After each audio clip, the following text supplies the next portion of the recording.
বিছানার রক্তের ছোপ ছোপ দাগ। ভাবতে অবাক লাগছে, অমন ফুলের মতো মেয়েটা কিছুক্ষণ আগে নিজের ভালোবাসার মানুষটার কাছে ধর্ষণের শিকার হয়েছে। আচ্ছা, মানুষটার কি একটু বিশ্বাস ছিল না আয়ানার উপর? আয়না তো নিজের অতীতকে ভুলে আরুষের সাথে নতুনভাবে ঘর বাঁধতে চেয়েছিল। এটাই কি তবে ছিল আরুষের ভালোবাসা? যন্ত্রণা সহ্য করতে পারছে না আয়ানা, আবারও জ্ঞান হারায় সে। আর ভাবতে থাকে 1 বছর আগে সেই কাজিনের বার্থডের অনুষ্ঠানের কথা, যেদিন আরুষ প্রথম তার জীবন এসেছিল। 1 বছর আগে। আজ আয়ানার কাজিন সুপ্তি আপুর জন্মদিন। বেশ বড় করে করা হবে অনুষ্ঠানটি। আয়ানাও, তার মা বাবা, অনিন্ত, আদ্রিজাকেও ইনভাইট করা হয়েছে। কিছুক্ষণ আগে এখানে এসে পৌঁছেছে তারা। আয়না, আফ্রিদি, মায়া, অনিন্ত আর আদ্রিজার একমাত্র আদরের মেয়ে। এবার ইন্টার ফার্স্ট ইয়ারে পড়ে। খুবই সাধারণের মাঝে অসাধারণ একটা মেয়ে। দেখতে পরীর মতো। গায়ের রং ফর্সা, লম্বা 5 ফুট 6। নামের সাথে তার চেহারারও মিল রয়েছে। এজন্য লাইফে কম প্রপোজাল পায়নি সে, কিন্তু সবাইকে রিজেক্ট করে দিয়েছে। কারণ পড়াশোনা ছেড়ে অন্য কিছু ভাবতে চায় না সে। অনুষ্ঠানটি এত বড় করে করারও একটা কারণ আছে। আজ আয়ানা দুলাভাই মানে সুপ্তির হাজবেন্ড ফাহাদের তার এক স্পেশাল ফ্রেন্ডকে এই অনুষ্ঠানে ইনভাইট করেছে। দেশের বিশিষ্ট শিল্পপতি আব্রাহাম চৌধুরীর একমাত্র ছেলে আরুষ চৌধুরী হলো তার সেই ফ্রেন্ড। গতকালে আমেরিকা থেকে বিজনেস রিলেটেড কাজ শেষ করে বাংলাদেশে ব্যাক করেছে সে। ফাহাদ তার খুব ভালো ফ্রেন্ড বলে তার কথা ফেলতে পারেনি আরুষ, নয়তো যেখানে সেখানে পার্টিতে সে যায় না। তার মতো ইয়াং বিজনেসম্যানকে সব জায়গায় যেতে হয় না। এমনিতে 24 আওয়ার্স সাংবাদিক তার পিছে লেগেই থাকে। তাই আজ কাউকে না জানিয়ে গোপনে সিম্পল ড্রেস পরেই এই অনুষ্ঠানে এসেছে সে। Arush Chowdhury, the famous businessman of Bangladesh. বেশিরভাগ সময় দেশের বাইরে থাকে সে। টাকা পয়সার কোনো কমতি নেই। দেখতে মাশাআল্লাহ, গায়ের রং উজ্জ্বল শ্যামলা, লম্বা 6 ফুট 2। তার চোখে রয়েছে অসম্ভব মায়া। মেয়েরা আরুষ বলতে পাগল, কিন্তু আরুষ তাদের কাউকেই পাত্তা দেয় না। থ্যাঙ্কস দোস্ত, এত ব্যস্ততার মধ্যেও তুই সময় বের করে এসেছিস। একটা চট দিব, থ্যাঙ্কস বেরিয়ে যাবে। তুই একটুও বদলালি না। কেন? কোন সংবিধানে লেখা আছে যে বিজনেসম্যান হলে ছোটকালের বেস্টুকে ভুলে যেতে হয়? হয়েছে, থাম এবার। আর বিয়ে টিয়ে করবি না নাকি? এত মেয়ে তোর পেছে ঘুরে, কাউকে তো চুজ কর। আসলে আমি হলাম একটা সাইকো লাভার। আমার ভালোবাসা অনেক ভয়ঙ্কর। কোনো মেয়ের তা পাওয়ার যোগ্যতা হয়নি। আর যদি কাউকে ভালোবেসে ফেলিস তখন কি করবি? জোর করে হলেও বিয়ে করে ফেলবো, পাগলের মতো ভালোবাসবো। সে হবে শুধু আমার। কেউ আমাদের মাঝে আসলে তাকে শেষ করে দেব। দোহাই লাগে তোর, আমার অনুষ্ঠানে এসে আবার আমার কোনো রিলেটিভের প্রেমে পড়িস না। বেচারি লাইফ শেষ তোর মতো সাইকোর জন্য। এই ভালোবাসা পেতেও ভাগ্য লাগে, ভাগ্য। আচ্ছা, আমার একটা কল করা আছে, আমি একটু বাগানের দিকটাই গেলাম। আচ্ছা যা তাহলে, আমারও একটু কাজ আছে, দেখি সব ঠিকঠাক আছে কিনা। এরই মাঝে আরুষ ফোনে কথা বলতে বলতে বাগানের দিকটায় গেল। এরই মাঝে একটা মেয়েকে দেখে তার চোখ আটকে যায়। বাগানের ঠিক মাঝ বরাবর একটা দোলনা রাখা আছে। সেখানে কোমর পর্যন্ত লম্বা চুলগুলো ছাড়া দিয়ে একটা মেয়ে দোল খাচ্ছে। হালকা বাতাসে তার চুলগুলো উঠছে। অপরূপ মায়া আছে তার কাছে, যা আরুষকে কাছে টানছে। আয়ানার আসলে পার্টিতে বোর লাগছিল, তাই সে বাগানে ফ্রেশ এয়ারের জন্য চলে এসেছে। আর তখনই আরুষ তাকে দেখে প্রেমে পড়ে যায়। এমন কেন লাগছে আমার? আরুষ চৌধুরী কি এই মেয়ের প্রেমে পড়ে গেল নাকি? হবে হয়তো, নয়তো এমন কেন লাগছে? I fall in love. Arush বুঝতে পারলো সে আয়ানাকে ভালোবেসে ফেলেছে। বলা যেতে পারে লাভ এট ফার্স্ট সাইট। কিন্তু হঠাৎ তার ভালোবাসা রাগের রূপ নিল। একটা ছেলেকে দেখলো আয়নার সাথে হেসে হেসে কথা বলছে। তা থেকে আরুষের মাথা ঠিক থাকলো না। কিছুক্ষণ পর এক রহস্যময় হাসি দিয়ে সে সেখান থেকে চলে গেল। যাওয়ার আগে সে বলতে লাগলো, এর ফল তোমাকে ভোগ করতেই হবে মাই লাভ। এদিকে আয়ানা আসলে যে ছেলেটার সাথে কথা বলছিল সে আসলে আয়ানার আরেক কাজিন, নাম আশিস। হ্যাঁ মেয়ে মার যাবা, আয়না তোর প্রেমে তো আমি ঘায়েল হয়ে গেছি। ইদানিং তুমি খুব মজা করো কিন্তু আশিস ভাইয়া। আশিস আয়ানাকে ভালোবাসে, কিন্তু আয়ানা বুঝতে চায় না। সে সবসময় মজা মনে করে হেসে উড়িয়ে দেয়। হাই, তোকে না বলছি কখনো আমাকে ভাইয়া ডাকবি না, আমাকে নাম ধরে ডাকবি, নয়তো অন্য কিছু ডাকবি, মনে থাকে যেন। ঠিক আছে, মামার ছেলে। মামার ছেলে মানে? তুমি তো বললা ভাইয়া ডাকতে না, তাই আজকে থেকে তোমাকে মামার ছেলে বলে ডাকবো। এ কথা বলে আয়ানা দিল একদম। আশিস সেখানে ঠাই মেরে দাঁড়িয়ে রইল আর মুচকি হাসি দিয়ে বলল, একদিন ঠিক তুই আমার ভালোবাসা বুঝবি। এদিকে আয়নাকে ফাহাদ বলেছে গেস্ট রুমে কেক রাখা আছে, সেখান থেকে কেকটা নিয়ে আসতে। কেক কাটার সময় হয়ে গেছে, কিন্তু আয়ানা গেস্ট রুমে গিয়ে দেখে সেখানে লাইট অফ। কেউ কি আছে এখানে? আয়ানা ভাবলো এটা তার মনের ভুল, তাই সে লাইটটা না জ্বালিয়ে কেক খুঁজতে লাগলো। আর তখনই আয়নার পেছন থেকে আরো শেষে আয়নার মুখ চেপে তার দিকে ফিরিয়ে নিল। আয়নার চেয়েও চিৎকার করতে পারছে না। আর আরো সে চোখের সামনে ওই ছেলেটার সাথে আয়নার হেসে হেসে কথা বলার দৃশ্য ভেসে উঠল। নিজের রাগকে কন্ট্রোল করতে না পেরে সে আয়নার ঠোঁট জোড়া নিজের আয়ত্তে নিয়ে নিল। একে লিপ কিস না বলে কামড়ানো বললে বেশ ভালো হতো। আরুষ খুব খারাপভাবে আয়নার কোমর স্পর্শ করতে আর ঠোঁটের উপর অত্যাচার চালাচ্ছে। অন্ধকারে আয়না তার সাথে এমন অসভ্যতামি করা লোকটার চেহারা দেখতে পারছে না। অনেক ছুটোছুটি করার পর আর না পেরে আয়না ঠুকরে ঠুকরে কান্না করতে লাগলো। আর তখনই আরুষের হুঁশ আসে যে সে এতক্ষণ কি করছিল। নিজের কাজের জন্য নিজের কাছে নিজেকে এখন ছোট মনে হচ্ছে আরুষের। রাগের মাথায় সে যা করে বসলো তা যদি আয়নাকে জানতে পারে যে এটা আরুষের কাজ, সে তো কোনোদিন আরুষকে ভালোবাসবে না। এসব ভেবে আরুষ আয়নাকে ছেড়ে দিল আর সাথে সাথে আয়না এক দৌড়ে সেই রুম থেকে বেরিয়ে গেল। আর তখনই পার্টিতে সবাই খুব আনন্দ করছে, কিন্তু সবার মাঝে যে সবচেয়ে বেশি এক্সাইটেড ছিল এই পার্টি নিয়ে সেই এখন চুপচাপ। আয়ানা কিছুতেই পার্টিতে নিজের অ্যাটেনশন দিতে পারছে না। ওর মাথায় বারবার শুধু ওই রুমের কথা ঘুরপাক খাচ্ছে। ফ্ল্যাশব্যাক, তখন সেই অচেনা লোকটি আয়নাকে ছেড়ে দিতেই সে দৌড়ে বাইরে চলে আসে আর ধাক্কা খায় ফাহাদের সাথে। আরে শালিকা, কি হলো আবার? তোমাকে এমন কেন লাগছে? ভাইয়া ওই রুমে কে যেন আছে। মানে তোমাকে না আমি কেক আনতে পাঠিয়েছি, ওখানে তো কেউ নেই। আচ্ছা চলো গিয়ে দেখি। আয়না ফাহাদকে নিয়ে সেই রুমে চলে গেল, কিন্তু আশ্চর্য সেখানে কেউ ছিল না। দেখলে এখানে কেউ নাই, হয়তো সারাদিন অনেক শোরগোল এর ভিতরে ছিলে, তাই হ্যালুয়েশন হচ্ছে। হবে হয়তো। আচ্ছা ওই কেকটা নিয়ে নিচে চলুন, সবাই ওয়েট করতেছে। ফাহাদ কেক নিয়ে নিচে যাচ্ছিল। আয়নার দিকে তাকিয়ে থেমে গেল, কারণ আয়নার ঠোঁটের কোণা দিয়ে রক্ত বের হচ্ছে, অনেকটা কেউ কামড় দিলে যেমন হয়। শালিকা, তোমার ঠোঁটে কি হয়েছে? এমন কেটে গেল কিভাবে? না মানে পড়ে গিয়েছিলাম তো তাই। হয়েছে শালিকা, তুমি এখনো সেই পিচ্চি রয়ে গেলে।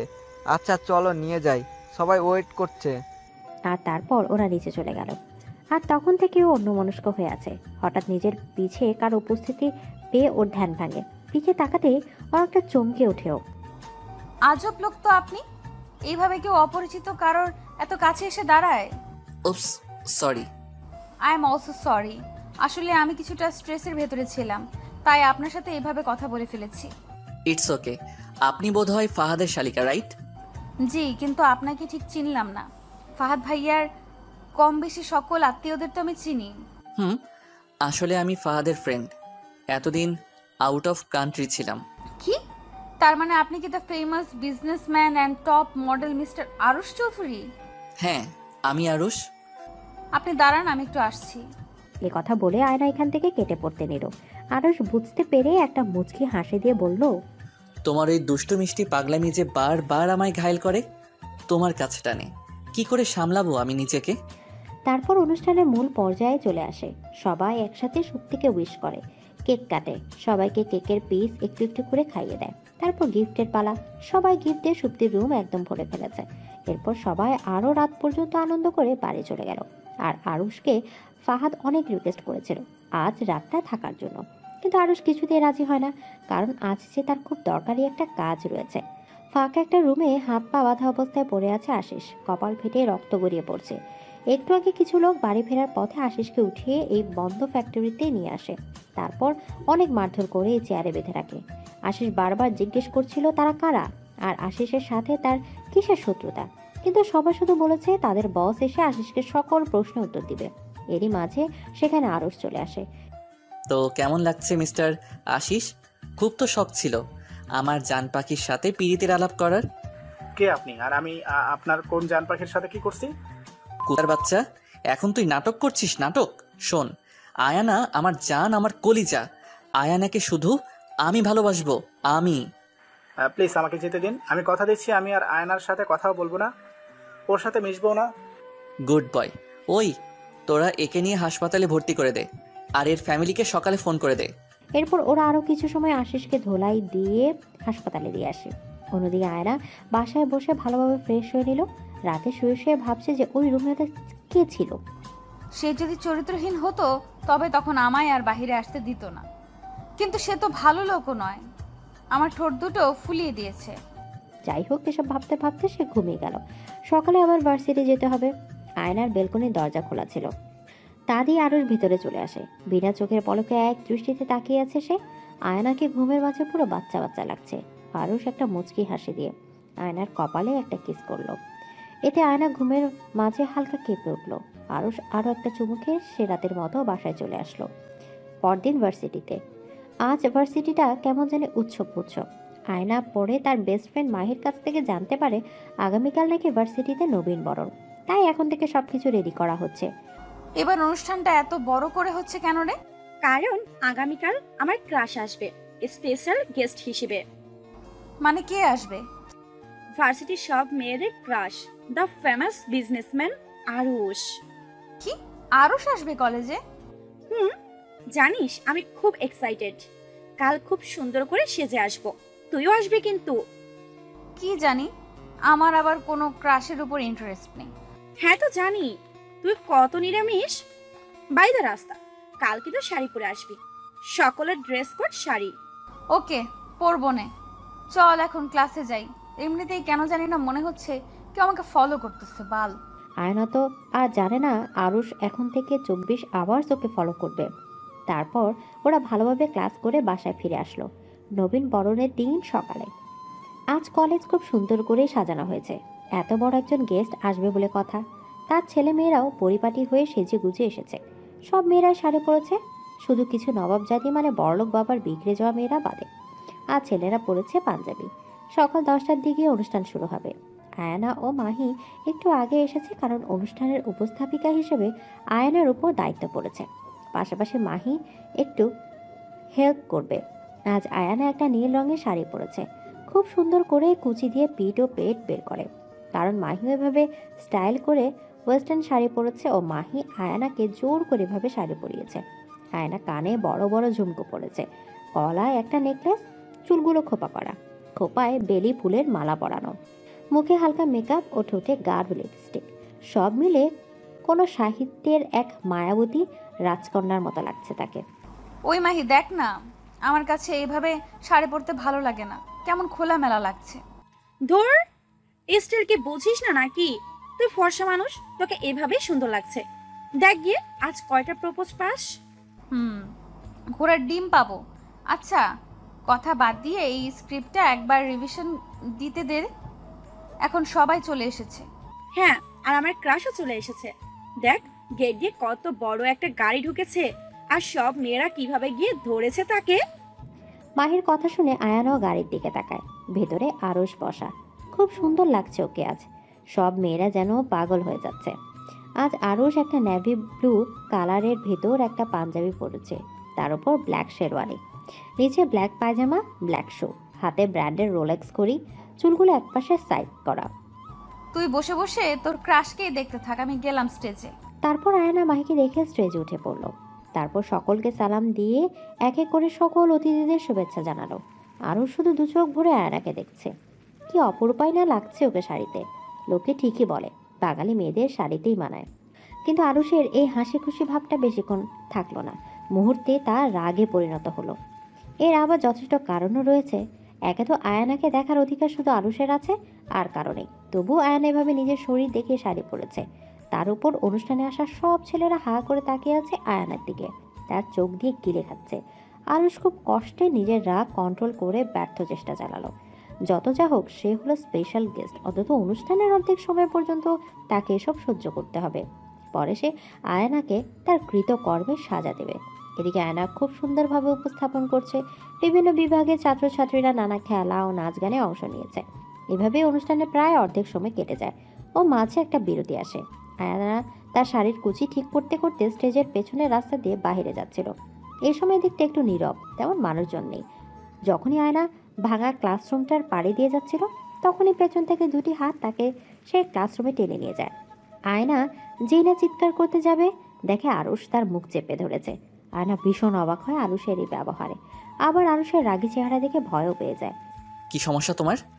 নিজের শরীর দেখানোর খুব শখ, তাই না? মানে? এখন তুই বাচ্চা হয়ে গেছিস। কি দরকার ছিল এভাবে শাড়ি পরে আসার? তোর উপর শুধু আমার অধিকার আছে, আর কারো না, বুঝেছিস? মানে এসব কি বলছেন আপনি? আর আমার উপরে কিসের অধিকার আপনার? খুব টাকা আছে বলে কি যার তার সাথে অসভ্যতামি করার লাইসেন্স পেয়ে গেছেন নাকি? আমার আর কাউকে চাই না, শুধু তোকে চাই। তুই শুধু আমার, আমি তোকে। কি? আমাকে? বলুন কি? আমার তো মনে হচ্ছে ওই দিন পার্টিতে আপনি আমাকে বাজেভাবে স্পর্শ করতে চেয়েছিলেন। হ্যাঁ, ঠিক বলেছিস, ওটা আমিই ছিলাম। আর আমি এমন কেন করেছিলাম জানিস? কারণ তুই একটা ছেলের সাথে হেসে হেসে কথা বলছিলি, খুব আলগা পিরিত দেখাচ্ছিলি। ছি, আপনি এত খারাপ ভাবতে পারিনি। আপনার মন মানসিকতা খুব নীচ। ও আচ্ছা, আমার এই ব্যবহারে আমি খারাপ? আর তুই যে নিজের শরীর দেখিয়ে বেড়াচ্ছিস, তার মানে কি তুই একটা পতিতা? প্লিজ আরুষ, থামুন। আপনার এই কথাগুলো আমি জাস্ট নিতে পারছি না। কেন? তুই তো আমার খারাপ রূপটা দেখতে চাইলি, এবার দেখ। খুব শখ না তোর খুলে খুলে চলাফেরা করার? তোর ইচ্ছাটা আমি পূরণ করে দিচ্ছি। এ কথা বলে একটা হ্যাঁচকা টান দিয়ে আরুষ আয়নার পুরো শাড়িটা খুলে ফেলল। আর আয়নার ফর্সা শরীরটা খুব বাজেভাবে দেখা যাচ্ছে, কিন্তু আরুষের বাকি ছেলেদের মতো সেদিকে কোনো নেশা নেই। সে তো শুধু আয়নাকে শাস্তি দিতে চেয়েছিল, কিন্তু আয়নার কান্নায় আরুষের রাগ ভাঙে। সে আয়নার কাছে গিয়ে চুপ করে বসে পড়ে। আয়না নিজে দু হাত দিয়ে শরীর জড়িয়ে কান্না করছে খুব। আয়নার কান্না দেখে আরুষের বুকটা ভেঙে টুকরো টুকরো হয়ে যাচ্ছে। আরুষ আয়নার কাছে আসতে নিয়ে আয়না ভয়ে কাঁচুমুচু হয়ে যায়, কারণ সে মনে করেছিল আরুষ তার সাথে খারাপ কিছু করবে। কিন্তু আরুষ তাকে অবাক করে দিয়ে শাড়ির আঁচলটা আয়নার বুকের ওপর বেজিয়ে দেয় আর নিজের হাত দুটো আয়নার গালের উপর রাখে আর অনেকটা ইমোশনাল হয়ে বলতে লাগে, আমি জানি আমি যা করেছি তাতে তোমার কাছে আমি পৃথিবীর সবচেয়ে নিকৃষ্ট ব্যক্তি, কিন্তু বিশ্বাস করো, আমি চরিত্রহীন নই। আমি তোমাকে খুব ভালোবাসি আয়না, কিন্তু বাকি 8-10টা ছেলের মতো নিজের ভালোবাসার মানুষের সামনে নিজের ভালোবাসার মনের কথাগুলো বলতে পারি না। জানো কেন? 8 বছর বয়সে আমার মা মারা যায়। বাবা তখন আরেকটা বিয়ে করে অন্য দেশে চলে যায়, আমার নামে সব সম্পত্তি লিখে দিয়ে। কিন্তু টাকায় কি মানুষকে সুখ দিতে পারে বলো? যেই বয়সে সন্তানরা মায়ের আঁচলের ছায়ায় বড় হয়, সেই বয়সে আমি অনাথ হয়ে গেছি। আমার দাদা আমাকে দেখাশোনা শুরু করে। সবেমাত্র কলেজের গণ্ডি পেরোতে আমার দাদাও আমাকে ছেড়ে চলে যায়। যেই বয়সে ছেলেরা জিএফ নিয়ে ব্যস্ত থাকে, সেই বয়সে পড়াশোনার পাশাপাশি আমাকে পুরো বিজনেস সামলাতে হয়। নিজের একাকিত্ব দূর করার জন্য সব সময় নিজেকে কাজের মাঝে ডুবিয়ে রাখতাম। সময় পেলে ড্রিঙ্কস করে অবসর কাটাতাম। সুন্দর রূপের জন্য অনেক মেয়েরাই আমার জন্য পাগল, কিন্তু আমি তা দিয়ে কি করব? সত্যি ভালোবাসা পাওয়ার লোভ আমাকে চিড়ে চিড়ে খাচ্ছিল। আয়না নিজের অজান্তে চোখ থেকে পানি গড়িয়ে পড়তে লাগলো। আরুষ আরেকটু থেমে আবার বলতে লাগলো, সেদিন পার্টিতে প্রথম তোমাকে দেখেই আমি তোমার প্রেমে পড়ে যাই, অনেকটা সাইকোর মতো। কি করবো বলো? মা বাবার কাছ থেকে তো কখনো শিক্ষা পাইনি, তাই তোমার ভালোবাসায় আমি পাগল হয়ে গিয়েছিলাম। তোমাকে অন্য কারো পাশে সহ্যই করতে পারি না, ভালোবাসাটা চেয়েও প্রকাশ করতে পারি না। এটা আমার ব্যর্থতা। কিন্তু বিশ্বাস করো, আমি খারাপ নই। আমি আর 4-5টা সাধারণ মানুষের মতো সঙ্গী চাই। আমার একাকিত্ব দূর করতে চাই। আমি তোমাকে চাই।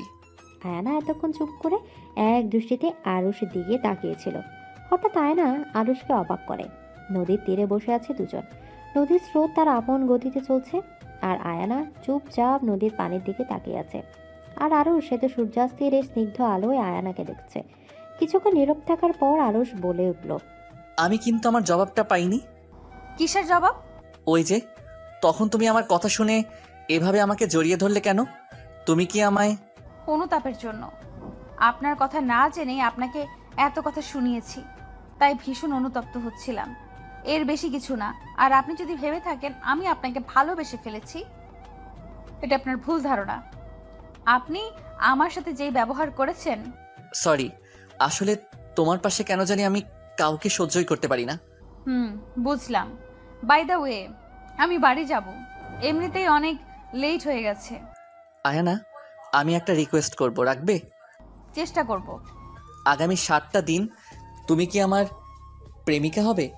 মানে? টেনশন নিও না, আমি কখনো তোমার উপর জোর করব না। আর তোমাকে বাজেভাবে টাচ করব না। তুমি শুধু 7 দিন আমার সাথে সময় কাটাবে। এতে কি হবে? আমার বিশ্বাস তুমি এই কয়েকদিনে আমাকে ভালোবেসে ফেলবে। প্লিজ আয়ানা, রাজি হয়ে যাও। এরপর কখনো তোমাকে আমি ডিস্টার্ব করব না। যদি রাজি না হই? তোমাকে নিয়মিত জ্বালাবো। তুমি যদি আমার না হও তো তোমাকে শেষ করে দেব, তারপর নিজে সুইসাইড করব। এইটাকে রিকোয়েস্ট না বলে থ্রেট বললেও পারতেন। তোমার যা ইচ্ছা ভাবো। ঠিক আছে, আমি রাজি, কিন্তু 7 দিন পরে যদি আমি আপনাকে ভালো না বাসি, আপনি কোনোদিন আপনার এই চেহারা আমাকে দেখাবেন না। দেখাবো না, প্রমিস। ঠিক আছে, আপনার 7 দিন এখন থেকে শুরু হলো। আজ তো পুরো দিন প্রায় শেষ। তো আমার ইচ্ছা। ওকে, তবু আমি হ্যাপি। চলো তোমাকে বাসায় দিয়ে আসি। আমি নিজেই যেতে পারবো। কথা বলে আয়ানা যেতে নিতেই আরুষ ওকে সোজা কোলে তুলে নিল। আয়ানা অনেক নাড়াচাড়া করলেও আরুষ ওকে নামায়নি, একদম সোজা ওর বিএমডাব্লিউ গাড়িতে নিয়ে বসালো। তুমি এখন আমার জিএফ, তাই আমি যেভাবে বলবো সেভাবেই চলবে। আরুষ একটা মুচকি হাসি দিয়ে আয়নাকে বাসায় পৌঁছে দিল। ইন দ্য নাইট আয়না বারান্দায় বসে বসে ধোয়া ওঠা গরম কফি খাচ্ছে আর আরুষের কথা ভাবছে। সত্যি ছেলেটা ওর লাইফে অনেক বেশি স্ট্রাগল করেছে, তাই হয়তো এত জিদি। কিন্তু একটা কথা মানতে হবে, আরুষের ব্যবহৃত রাস্তাটি ভুল হলেও ওর ভালোবাসাটা সত্যি। কিন্তু কেন জানে আয়না নিজ থেকে চেয়েও আরুষের মতো একটা ছেলেকে নিজের বিএফ মানতে পারছে না। সব মেয়েদের স্বপ্ন আরুষের মতো একটা কিউট রোমান্টিক বিএফ থাকুক, যে কিনা তাকে সাইকোর মতো ভালোবাসবে। কিন্তু আয়ানা এমন কাউকে পেয়ে তো হঠাৎ ও খেয়াল করলো ওর পিছে কেউ দাঁড়িয়ে আছে। আ এই চুপ। আমি আপনি এত রাতে এইখানে কেন? নিজের জিএফকে দেখতে আসলাম। যান এখান থেকে, আম্মু দেখলে আমি শেষ। আগে এটা ধরো। এত চকলেট কেন? কারণ আমি জানি তুমি চকলেট কত লাইক করো, তাই আনলাম। এটা রাখো, আমি চলে যাব পাক্কা। দিন, রাখছি। হ্যাপি? এবার চলে যান। আরও যেতে নিয়ে হুট করে আয়নার কাছে চলে আসলো, কপালে একটা চুমু দিয়ে দিল এক লাফ। আসলে নিচে আরুষ আগে থেকে সব রেডি করে রেখেছিল যেন পড়ে না যায়। পাগল। দ্য নেক্সট ডে কলেজে ঢুকেই যে আয়ানাকে এমন পরিস্থিতিতে পড়তে হবে ভাবতে পারেনি। এত কম সময়ে এত সুন্দর করে ভার্সিটিতে এসে এত বড় সারপ্রাইজ পাবে তা কখনোই ভাবতে পারেনি আয়ানা। আরুষ মাত্র এক রাতে এত অ্যারেঞ্জমেন্ট করলো কিভাবে? কলেজের গেটটা খুব সুন্দর করে লাভ বেলুন দিয়ে ভরা, তার মাঝে লেখা আরুষ আয়ানা। আয়না এসব দেখে মুখে রাগী ভাব রাখলেও মনে মনে ভীষণ হ্যাপি। তারপর গেট খুলে কলেজে ঢুকতে আরেক সারপ্রাইজ। অনেকগুলো মেয়ে সিরিয়ালে দাঁড়িয়ে আছে, সবার হাতে একটা করে গোলাপ আর তার সাথে একটা করে লাভ বেলুন, আর প্রত্যেকটি বেলুনে আয়নার ছোটবেলার আলাদা আলাদা ছবি। আয়না অবাক চোখে দেখছে ছবিগুলোকে। এই ছবি তো আয়নার ছোট থেকে বড় হওয়ার স্মৃতিগুলোকে তাজা করে দিচ্ছে, কিন্তু এত সুন্দর করে ছোটবেলার ছবিগুলো আরশ পেল কোথায়? যাই হোক, আয়ানা সামনে এগোচ্ছে আর সবাই ওকে তাদের হাতের বেলুনওয়ালা ছবিগুলো দিচ্ছে। তারপর আয়ানা হ্যাপি মুডে সেই বেলুনগুলো নিয়ে ক্লাসে চলে গেল। ক্লাসে যেতেই মাহি ওকে গিয়ে ধরলো। কি রে, তোর হাতে এগুলো কি? মুড়ি খাবি? দিমু না। আমারে কি তোর অন্ধ মনে হয়? এগুলো লাভ বেলুন, নিশ্চিত দুলাভাই ছিল। সব যেহেতু জানিস তো জিজ্ঞেস করিস কেন? এক সেকেন্ড, তোর দুলাভাইকে? কে আবার? আমার ক্রাশ মিস্টার আরুষ। সব সময় বেশি বুঝিস। ও তাই? তাহলে তুই ওর পাগলামি সহ্য কেন করিস? ও আমাকে একটা শর্ত দিছে। আচ্ছা এসব বাদ, তুই জানি আমাকে কি বলবি? আগে তুই আমার একটা কথা বলতো, তুই কি আরুষকে ভালোবাসতে পারবি কখনো? দেখ, ভালোবাসাটা হচ্ছে একটা অনুভূতি। কখনো কেউ জোর করেও ভালোবাসা পায় না, আবার কখনো কখনো আপনা আপনি তা হয়ে যায়। ভালোবাসায় কোনো শর্ত থাকে না, কোনো স্বার্থ থাকে না। ভালোবাসায় থাকে শুধু ত্যাগ, শুধু স্যাক্রিফাইস। এখন আরুষকে আমি কখনো ভালোবাসবো কিনা জানি না। আচ্ছা তুই আমাকে কি বলবি বল? নিউজ পেয়েছিস? কিসের? কলেজের একটা নতুন স্যার এসেছে, সে কিউট, আমারও ক্রাশ, নাম আবির। তুই কোনোদিন শুধরালি না, শেষমেশ স্যারদেরও খেয়ে ছেড়ে দেওয়ার মতলব। শোন, আমি এখন লাইব্রেরি যাব, কিছু বই আনতে যাবি? যাবি তুই? না রে, তোর মতো আমি বই প্রেমী না। আমি এখন দুলাভাইয়ের রেডি করা মাগনা ফুচকা খেতে যাব। একথা বলেই মাহি দিল একদম। আয়না বুঝতে পেরেছে যে আরুষ আশেপাশে সব ফুচকা ও রেস্টুরেন্টে আয়ানা ও তার ফ্রেন্ডসদের জন্য বুক করে রেখেছে। আয়ানা আর কিছু না বলে লাইব্রেরি চলে গেল বই আনতে। আয়না সিঁড়ি দিয়ে নিচে নেমে যায় না, লাইব্রেরির দিকে পা বাড়াবে অমনি একটা ছেলের সাথে ধাক্কা খেয়ে নিচে পড়ে গেল। আয়না তো রেগে ফায়ার। ইউ স্টুপিড বয়, চোখে দেখতে পার না নাকি? মেয়ে দেখলেই গায়ে পড়তে ইচ্ছা হয়। আবির কিছু না বলে আয়নার দিকে তাকিয়ে আছে। এই সেই মেয়ে যার জন্য আরুষ এই কলেজে প্রফেসর হিসেবে জয়েন করেছে। এই মেয়ে হলো আরুষের দুর্বলতা, কিন্তু একে আপাতত কিছু করবে না আবির। যখন আরুষ ও আয়না দুজনে খুব ক্লোজ হবে তখনই আবির তার প্রতিশোধ নেবে। এসব ভেবে একটা ডেভিল স্মাইল দিল আবির। আবির চৌধুরী দেখতে অসম্ভব কিউট, লম্বা 6 ফুট 2 ইঞ্চি, একজন প্রফেসরের ব্যর্থ বিজনেসম্যান। তার জন্য অবশ্যই আরুষ দায়ী। আরুষের শত ভাই হলো আবির। জনমের শত্রুতা দুজনের মাঝে, বাকিটা গল্পে জানবেন। কানে শুনতে পান না নাকি? জবাব দিন বেয়াদব। এখন আমি শুনতে পারছি না, কিন্তু কিছুক্ষণ পর যখন তোমার কানের উপর একটা থাপ্পড় দিব তখন তুমি শুনতে পারবে না। আয়ানা তো আবিরের কথা শুনে পুরো অবাক। হঠাৎ ওর মাহির বলা নতুন টিচারের কথা মনে পড়লো। আয়ানা তো লজ্জায় শেষ। যদি এই সেই টিচার হয় তবে তো আয়নাকে খারাপ ভাববে। কথা ভেবে কপা কপা কণ্ঠে আয়না জিজ্ঞেস করলো, কে আপনি? আর তখনই আবির। আপাতত পুরো ক্লাসের সামনে কানে ধরে দাঁড়িয়ে আছে আয়ানা। অবশ্য দোষটা তার, নিজেদের কলেজের নিউ প্রফেসরকে এভাবে অপমান করেছে। জেনে করুক বা না জেনে, কারো সম্পর্কে না জেনেই বা এত অপমান করার কি দরকার? স্যার সরি, প্লিজ এইবারের মতো ছেড়ে দিন। জীবনে আর কোনো দিন কাউকে অপমান করব না। সেটা আমাকে এত কিছু বলার আগে ভাবা উচিত ছিল। যাই হোক, অনেকক্ষণ দাঁড়িয়েছিলে, so now you can go. আবিরের বলতে দেরি নেই, এক দৌড়ে আয়না তার সিটে গিয়ে বসলো। তা দেখে সবার রিয়াকশন। কি রে, আমাকে এত বড় বড় করে লেকচার দিয়ে এখন নিজে এটা কি করলি? তোর টিটকিরি মারিস না।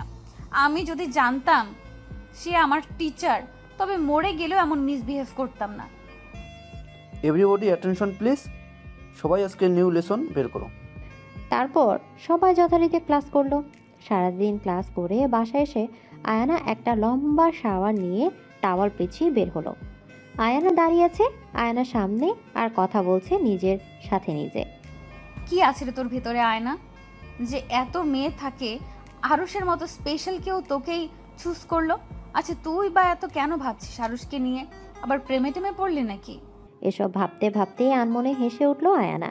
তখনই ওর ফোনটায় একটা মেসেজ আসলো আননোন নাম্বার থেকে। আয়ানা মেসেজ দেখে বুড়োই শক্ট। সেখানে লেখা ছিল, বুঝলাম আমার প্রেমে পড়েছো, তাই বলে এভাবে টাওয়েল পেঁচিয়ে আর কতক্ষণ দাঁড়িয়ে থাকবে? যাও গিয়ে চেঞ্জ করো, আর জানালা খোলা রাখবে না, যদি অন্য কেউ দেখতো তো। যাই হোক, আয়ানা বুঝে গেছে আরুর জানালা দিয়ে ওকে দেখছে আর ও সব কথা শুনে ফেলেছে। তাই ও এক দৌড়ে জামা নিয়ে চলে গেল বাথরুমে। তারপর আরশও একটা মুচকি হাসি দিয়ে আয়নার জন্য নিয়ে আসা শাড়িটা ও একটা চিরকুট জানালা দিয়ে ভেতরে ফেলে চলে গেল। আয়না বের হয়ে দেখে ওর খাটের উপর একটা পার্সেল। সেটা খুলে দেখে ভেতরে খুব সুন্দর একটা গোলাপি শাড়ি আর একটা চিরকুট, সেখানে লেখা, গোলাপি রঙে তোমাকে দারুণ মানাবে। কাল 14ই ফেব্রুয়ারি, ভ্যালেন্টাইন্স ডে। আমার জন্য অবশ্যই তোমার সাথে কাটানো প্রতিটা দিনই সমান। তবুও কাল একটু শাড়িটা পরে সেজে বাড়ির সামনে মেইন রোডটা এসো, তোমাকে নিয়ে একটা জায়গায় যাব। আয়না চিরকুটটা দেখে মুচকি হাসলো আর বলল যেন কাল সকালটা তাড়াতাড়ি চলে আসে। The next day. আজ সকালটাই যেন একটু অন্যরকম। আজ আয়না একদম সকালবেলায় ঘুম থেকে উঠে ফ্রেশ হয়েছে। আয়নার মা জিজ্ঞেস করেছিল যে আজকে কোথায় যাবে। আয়না বলেছে সে মাহির কাছে যাচ্ছে অ্যাসাইনমেন্ট করার জন্য। আর শাড়ি ও মেকআপ আয়না তার ব্যাগের ভিতর ভরে নিয়েছে। প্রথম একটু খারাপ লাগছিল মিথ্যা বলার জন্য, কিন্তু পরে আয়না সময় নষ্ট না করে মাহিদের বাসায় চলে গেল। সেখানেই শাড়ি পরে রেডি হয়ে থাকবে। আরুষ সেখান থেকে পিক করবে আয়ানাকে। যাওয়ার আগে আয়ানা আরুষের দেয়া আরেকটা চিরকুট খুলে পড়তে লাগলো। তোমার ওই কাজল কালো চোখ দুটি যে আমায় পাগল করে দিবে। ওই মায়াবী চোখের প্রেমে আমি অনেক আগেই পড়েছি, কাল আবার পড়তে চাই প্রিয়। আয়ানা আরুষের দেয়া গোলাপি শাড়িটা পরেছে, হাত ভর্তি গোলাপি চুড়ি, চুলগুলো ছাড়া, কানে গোলাপি পাথরের দুল ও একপাশে কানে একটা গোলাপ দেয়া। শাড়ির আঁচল একপাশে ফেলানো, পুরাই একটা ফ্লাওয়ার কুইনের মতো লাগছে। আরুষ মাহিদের বাড়ির সামনে আসলো। দেখে আয়না নিজেই যেন একটা গোলাপ ফুল। গাড়ি থামিয়ে আরুষ হা করে আয়নাকে দেখছে, যেন প্রায় আউট অফ কন্ট্রোল হয়ে যাবে। কিন্তু না, আরুষ তেমন কিছুই করবে না, কারণ সে আয়নাকে কথা দিয়েছে। আরুষ কিছুক্ষণ তাকিয়ে থেকে গম্ভীর সুরে আয়নাকে বলল, গাড়িতে ওঠো। উঠবো। উঠতেই তো বললাম। কিছু বলবেন না, এমনিই উঠবো। আজব তো, কি বলবো? ওঠো তুমি। আয়না কিছু না বলে রাগ দেখে উঠে পড়ল। সারা পথ আয়না মুখ ফুলিয়ে বসেছিল। ও আসলে আশায় ছিল আরুষ ওকে কিছু বলবে, ওর একটু প্রশংসা করবে, কিন্তু আরুষ তা না করায় আয়নার মুড অফ হয়ে গেল। তার মানে আজ আমাকে একটু সুন্দর লাগছে না, তাই হয়তো আরুষও কিছু বলছে না। আমাকে দেখতে খুব খারাপ দেখায়। আরুষ আয়নার ব্যাপারটা বুঝতে পেরে একটা টেডি স্মাইল দিল। নির্দিষ্ট জায়গায় এসে আরুষ আয়নার চোখ একটা রুমাল দিয়ে বেঁধে দিল। আয়নার একটু ভয় ভয় করছে। তখনই আরুষ আয়নার পাশে গেট খুলে দিল আর আয়নাকে নামতে বলল। আমরা এসে গেছি, নামো। আয়না আরুষের কথা মতো গাড়ি থেকে নামলো। আরুষ সাথে সাথে ওকে কোলে তুলে নিল। কিছু দূর হাঁটার পর আরুষ আয়নাকে নিচে নামিয়ে চোখ খুলে দিল। আয়না আস্তে আস্তে ওর চোখ দুটো মিলল। আয়না হা করে তাকিয়ে আছে। এমনিতেই আজ আকাশ একটু মেঘলা। খোলা আকাশের নিচে একটা সুন্দর আঁকাবাঁকা নদী। নদীর তীরে ঘেঁষে বানানো হয়েছে একটা ছোট্ট বাগান। পাশে একটা টেবিল, যা গোলাপি রঙের ফুল দিয়ে সাজানো। টেবিলের দু পাশে দুটো চেয়ার, উপর থেকে ফুলের ছাউনি। টেবিলের উপর একটা ক্যান্ডেল জ্বালানো, তার চারপাশে ছোট ছোট মোমবাতি জ্বলছে। আকাশ মেঘলা হাওয়াতে চারপাশে হালকা অন্ধকার, যেন সেই সকালের সন্ধ্যার ফিলিংস দিচ্ছে। আর মোমবাতির আলো যেন কোনো স্বপ্নের রাজ্যে হারিয়ে নিয়ে যাচ্ছে আরুষ আর আয়নাকে। ওয়াও, কি সুন্দর জায়গা। থ্যাংক ইউ সো মাচ আমাকে এত সুন্দর একটা জায়গা উপহার দেওয়ার জন্য। সুইটার, জায়গাটা সুন্দর, কিন্তু তোমার থেকে কম। আজ তো আমাকে ভালোই দেখাচ্ছে না। কে বলেছে? আমার রূপসীকে আজ আরও সুন্দর লাগছে এই শাড়িতে। তোমার এই সৌন্দর্যের সামনে সব ফুল হার মেনেছে। সত্যি? আরুষ কিছু না বলে আয়নার কোমর জড়িয়ে কাছে নিল। হঠাৎ আরুষ এমন কিছু করবে তা আয়নার ধারণার বাইরে ছিল। আরুষ আয়নাকে কাছে টানতে আয়না হালকা কেঁপে উঠল। তখনই আকাশ থেকে একটা হেলিকপ্টারের ওদের উপর দিয়ে গেল, যা থেকে অসংখ্য ফুলের পাপড়ি ঝরছে। কিন্তু আয়না সেদিক খেয়াল নেই। আজও নিজেও কেমন যেন ঘোরের মধ্যে চলে গেছে। আর তখনই আরুষ বলে উঠল, চলো গিয়ে বসি। আয়নার হুঁশ আসলো। ও তো লজ্জায় শেষ। কিভাবে তাকিয়েছিল আরুষের দিকে। আরুষ না জানি কি ভাবছে ওকে নিয়ে। আয়না ভেবেছিল আরুষ হয়তো এত তাড়াতাড়ি ওকে ছাড়বে না, হয়তো একটা কিস করবে। কিন্তু ও নিজের নেওয়া কথা বললেও আরুষ ওকে দেওয়া কথা ভুলেনি। তা দেখে আরুষের জন্য আয়নার মনে অনেকটা রেসপেক্টের জন্ম নিল। আরুষ আয়নাকে চেয়ার টেনে বসে মোবাইলে কিছু অর্ডার করলো। তখন একজন ওয়েটার খাবার আনলো ও আয়নার সামনে আসলো। আয়নার যেন লোভ সামলাচ্ছে না। সব আয়নার ফেভারিট, বিরিয়ানি, ফুচকা, চকলেট আর অনেকগুলো আইসের ভেতরে চকলেট আইসক্রিম, যেন তাড়াতাড়ি না গলে যায়। আর তখনই আরুষ আয়নার সামনে তার ফেভারিট ডিশগুলো রাখলো।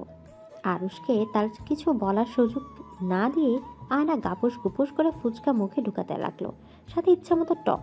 ফুচকা যদি ভালোভাবে টকে না চুবিয়ে খাওয়া হয় তবে সে ফুচকার স্বাদ লাগে না। আয়না ফুচকা পেয়ে ভুলে গিয়েছিল যে সামনে কেউ বসা আছে।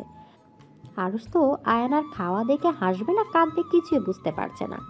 আরুষ আয়নাকে একটু লজ্জা দেওয়ার জন্য বলল, আস্তে খাও জান পাখি, তোমার খাবার কেউ খাবে না। আয়না আরুষের কথা শুনে লজ্জায় লাল টমেটো হয়ে গেল। তারপর বাকি খাবারগুলো ভালো করে খেলেও টকটা আর ভদ্রভাবে খায়নি। এত বড় বাটির টক একাই সাফা করেছে। ব্যাপার কি? এত টক কেন খাচ্ছ? এমনিই খেতে ইচ্ছে হলো। বুঝছি। কি বুঝছেন? ইহা গুড নিউজের লক্ষণ। আমি বাবা হতে চলেছি। আয়না তো আরুষের কথা শুনে কাশি উঠে গেছে। কি বলে এই ছেলে? এক সপ্তাহ আগে জোর করে একটা কিস করেছে, তাতেই কেউ প্রেগনেন্ট হয় নাকি? আজব তো। আয়না তো রেগে ফায়ার। আরে রাগ কেন করছো? আমি তো মজা করছিলাম। আয়না আইসক্রিম খাচ্ছে আর তখনই আরুষ আয়নার খাওয়া আইসক্রিম খেতে লাগলো। আমারটা কেন খাইলেন? আরো কত আইসক্রিমই তো আছে। না মানে, আসলে তুমি যেভাবে মুখে মেখে খাচ্ছ আমার তো অন্যভাবে খেতে ইচ্ছে করছিল, তাই ওই ইচ্ছাটা এভাবে পূরণ করলাম। তোর তো খাওয়া তো শেষ, এবার চলেন তাহলে ম্যাডাম। কোথায়? For dancing. আরুষ আয়নার সামনে হাঁটু গেড়ে বসে পড়লো আর ডান্সের জন্য প্রপোজ করলো। The beautiful lady, will you can be my dance partner? Yes. Ayna আরুষের বাড়িয়ে দেওয়া হাতটা ধরল। আরুষ খুশি মনে আয়নাকে বাগানের উপর পাশে একটা সুন্দর জায়গায় নিয়ে গেল। সেখানে ওরা ডান্স করবে। তখনই একটা গান বেজে উঠল, আয়নার ফেভারিট সং। আরুষেরও বেশ পছন্দ। গানের সাথে আরুষ আয়না দুজনেই নিজেকে কম্পেয়ার করছে ও নাচছে। ঠিকই তো, আয়নার জন্য আরুষ কত পাগল, অথচ আয়না বুঝেও বুঝে না। গানটি হলো, तुमको पाया है तो जैसे खोया हूँ कहना चाहूँ भी तो तुमसे। আরও যেন নিজের মাঝে এক ঘোরের মধ্যে চলে যাচ্ছে। এক দৃষ্টিতে চেয়ে আছে সামনের গোলাপি পরিটার দিকে। এবার আরুষ নিজের আয়ানাকে একটা গান শোনাবে বলল। আয়ানা বলে, আপনি গান গাইতে পারেন? একটু ট্রাই করি, শোনো। ওকে। আগে কত বৃষ্টি যে দেখেছি শ্রাবণে, জাগেনি তো এত আশা ভালোবাসায় মনে। গান শেষে আয়ানা জোরে জোরে হাততালি দিয়ে বলল, আরে বাহ, আপনি তো খুব ভালো গান গাইতে পারেন। এটা মনে হয় আপনার মেয়ে পটানোর প্রধান টিপস। তাই হয়তো এত মেয়ে আপনার জন্য পাগল। এত লাভার দিয়ে কি করব? যদি আমি যার জন্য সাইকো লাভার হলাম সেই যদি পাত্তা না দেয়? আপনি তো চাইলে অনেক ভালো মেয়ে পেতে পারেন। আমার অত ভালো মেয়ে চাই না, শুধু একজনকে চাই। আমার ওই একজন হলেই হবে।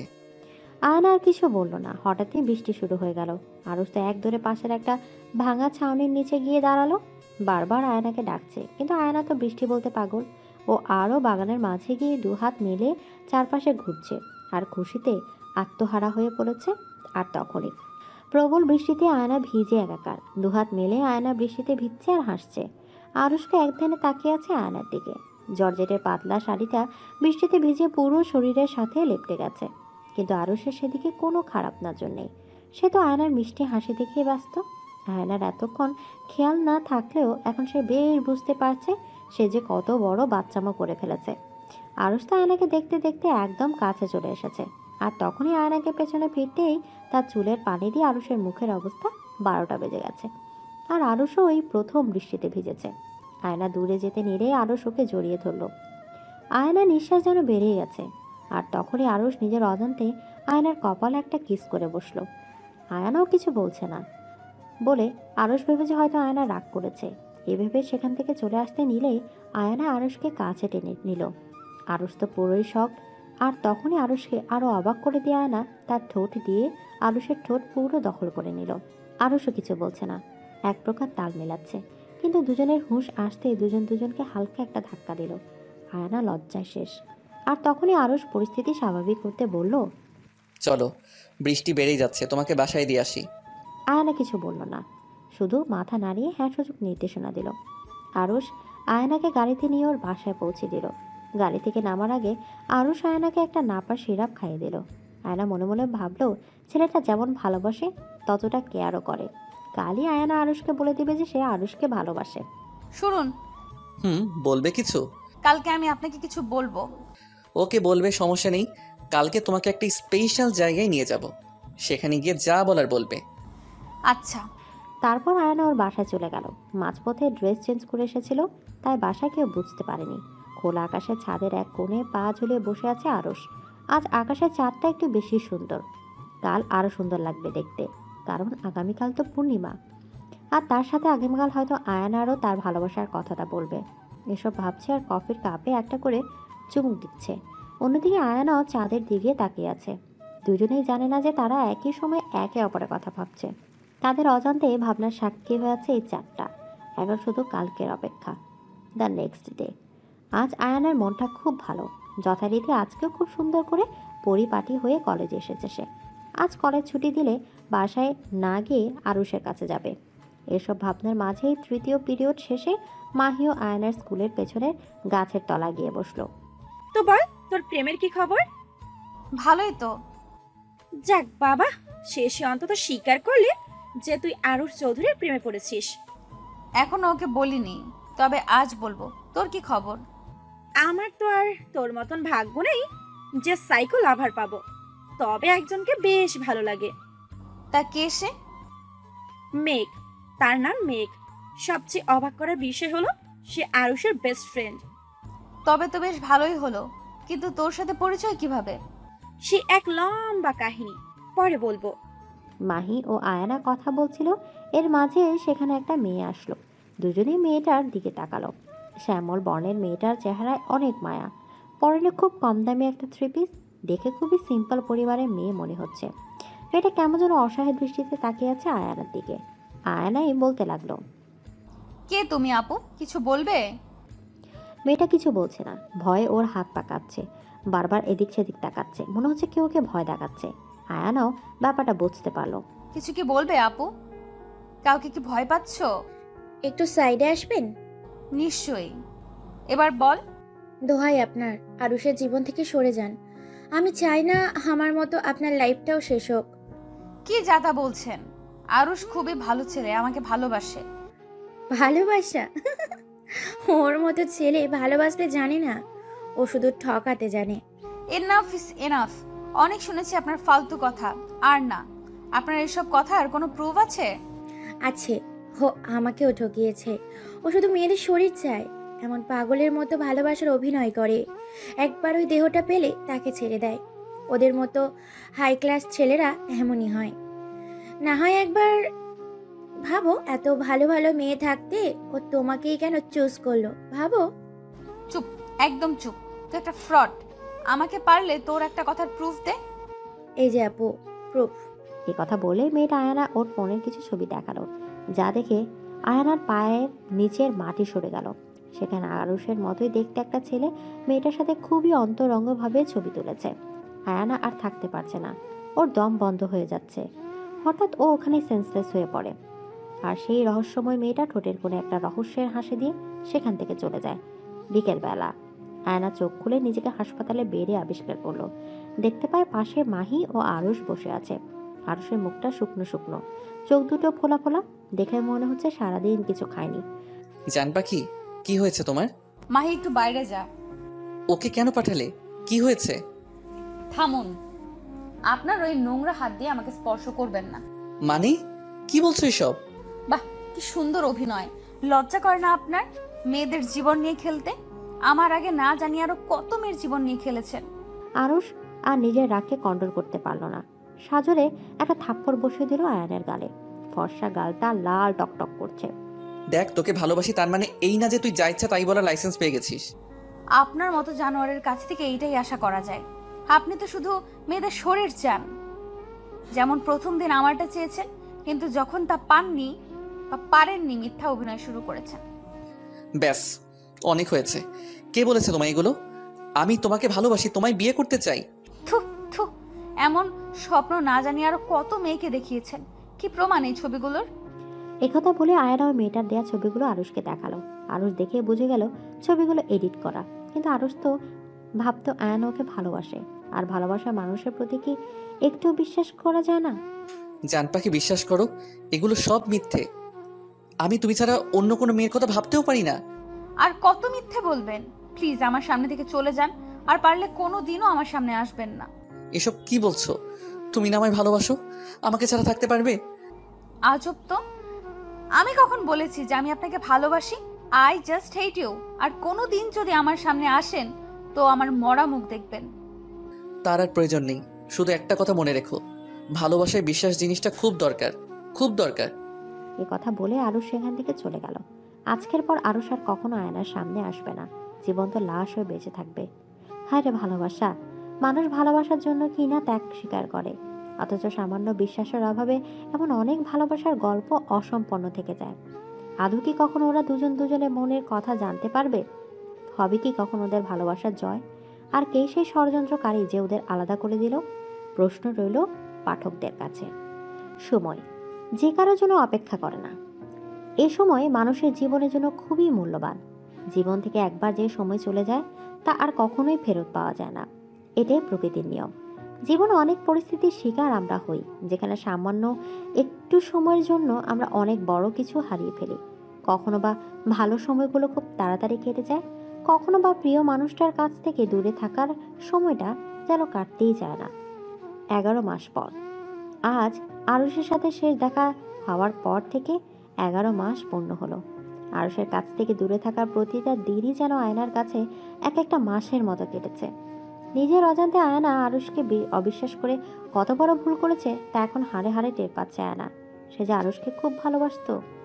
সেদিন আরুষ চলে যাওয়ার পর আর কোনোদিন আয়নার সাথে দেখা করেনি। তার অনেক দিন পর একটা আননোন নাম্বার থেকে আয়নার কাছে ফোন আসে। ফোন দিয়েছিল সেই মেয়েটি। সে বলে ওই ছবি সহ আয়নাকে সে যা যা বলেছে সব মিথ্যে। তারপর আয়না অনেক ট্রাই করে মেয়েটার কাছ থেকে জানার জন্য যে কেন সে এমন করলো, কিন্তু আয়না পুরোই ব্যর্থ। তারপর আয়না আরুষের অফিস পর্যন্ত গিয়েছিল আয়ুষের সাথে কথা বলতে, কিন্তু তা পারেনি। কারণ সেদিন হাসপাতাল থেকে এসেই নাকি আরুষ ফ্লাইটে করে আউট অফ কান্ট্রি চলে গেছে। কোথায় গিয়েছে তা মেঘ বাদে কেউ জানে না। কিন্তু মেঘ আয়নাকে কিছুই বলেনি, এমনকি নিজের জিএফ মাহিকেও কিছু বলেনি। এসব ভাবছে আর সেই নদীর তীরে যেখানে আরুষ আয়নাকে নিয়ে গিয়েছে সেখানে বসে এক দৃষ্টিতে চেয়ে আছে আয়না। যখনই আরুষের কথা মনে পড়ে সেখানে ছুটে আসে ও। এই জায়গাটা আয়নাকে আরুষের উপস্থিতির অনুভূতি দেয়। হঠাৎ কাঁধে কারো স্পর্শে হুঁশ আসে আয়নার। ও মাহি তুই? আর কত এভাবে থাকবি বল? নিজের জীবনটাকে এবার অন্তত গুছিয়ে নে। যার জন্য এভাবে পড়ে আছিস সে তো তোর কথা ভুলেই গেছে। এইভাবে বলিস না প্লিজ। তো কিভাবে বলবো? তুই বল, যে আরুষ তোকে না দেখে একদিনও থাকতে পারতো না, সে তোকে ছাড়া এতদিন কিভাবে আছে? প্লিজ আমাকে একটু একা থাকতে দে। 1 বছর ধরে তো একাই আছিস। আচ্ছা চল এখন বাসায় চল। চল, যত সব। অন্যদিকে সুইজারল্যান্ডে একটা পুরনো বাংলোর একটা রুমে জানালা দরজা সব লাগিয়ে অন্ধকারে বসে আছে ছেলেটা।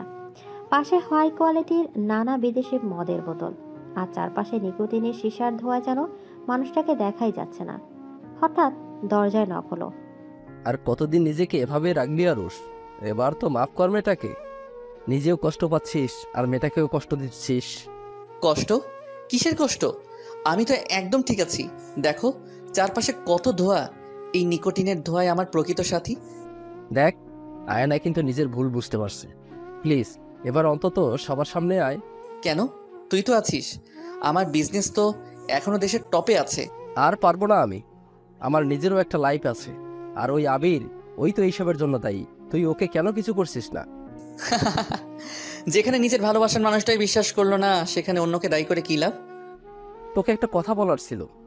আগে তুই এই শিশা টানা বন্ধ কর, আমার সহ্য হচ্ছে না। করলাম। এবার বল, কি বলবি? ইয়ে মানে আসলে আবির। বল, আবার কি করলো ওই জানোয়ারটা? এক গুপ্তচরের কাছে জানতে পারলাম যে আবির নাকি আয়নার বাসায় বিয়ের প্রস্তাব দিয়েছে। এবং থেমে গেলি কেন? কি হয়েছে বল। আসলে আয়না রাজি হয়ে গেছে। কি? তুই মজা করছিস নাকি? এতদিন তো আয়ানাও কষ্ট পেয়েছে। হুট করে সব জেনে শুনে ও বিয়ের জন্য রাজি কি করে হলো? আরুষ ভাবে আয়না জানে যে এগুলো আবিরের কাজ, কিন্তু আয়না কিছুই জানে না। আর মেঘ যে লোকের কাছ থেকে এসব জেনেছে সে আবিরেরই লোক। এখন আবার একটা ভুল বোঝাবুঝি হলো। আয়না কখনো আরুষ ছাড়া কাউকে বিয়ে করবে না। আরুষের চোখ রক্তবর্ণের আকার ধারণ করেছে। আরুষকে এর আগে কখনো এত ভয়ানক দেখায়নি। মেঘেরও ভয় করছে। তা জানে আরুষ ভুল কিছু করে বসে। আল্লাহ জানে নতুন কোন ঝড় অপেক্ষা করছে আয়না আর আরুষের গল্পে। আয়নার মনটা আজও ভালো নেই। আজও জন্মদিন। মা বাবা একটু আগে উইশ করে গেছে। মাহি চেয়েছিল একটা পার্টি করে আয়নার মুড ভালো করবে, কিন্তু কিছুতেই লাভ হয়নি। আয়নার সবচেয়ে বড় গিফট হবে কেউ যদি ওকে আরুষ এনে দেয়। আজ আয়নার বুকটার ভেতর এক অতৃপ্ত আত্মা হাহাকার করছে। আজকে যদি আরুষের দেখা পেত আয়না। এসব ভাবতে ভাবতে বাসায় ফিরেছিল আয়না। একদিকে আরুষের কোনো খোঁজ নেই, তার উপর মা বাবা হঠাৎ করে বিয়ে দেওয়ার জন্য উঠে পড়ে লেগেছে। অনেক কষ্টে আয়না মাকে রাজি করিয়েছে যে সে বিয়ে করবে, কিন্তু আরুষ বাদে অন্য কোনো ছেলেকে না। এই জন্য একটা মিথ্যে কথা বলেছে সে।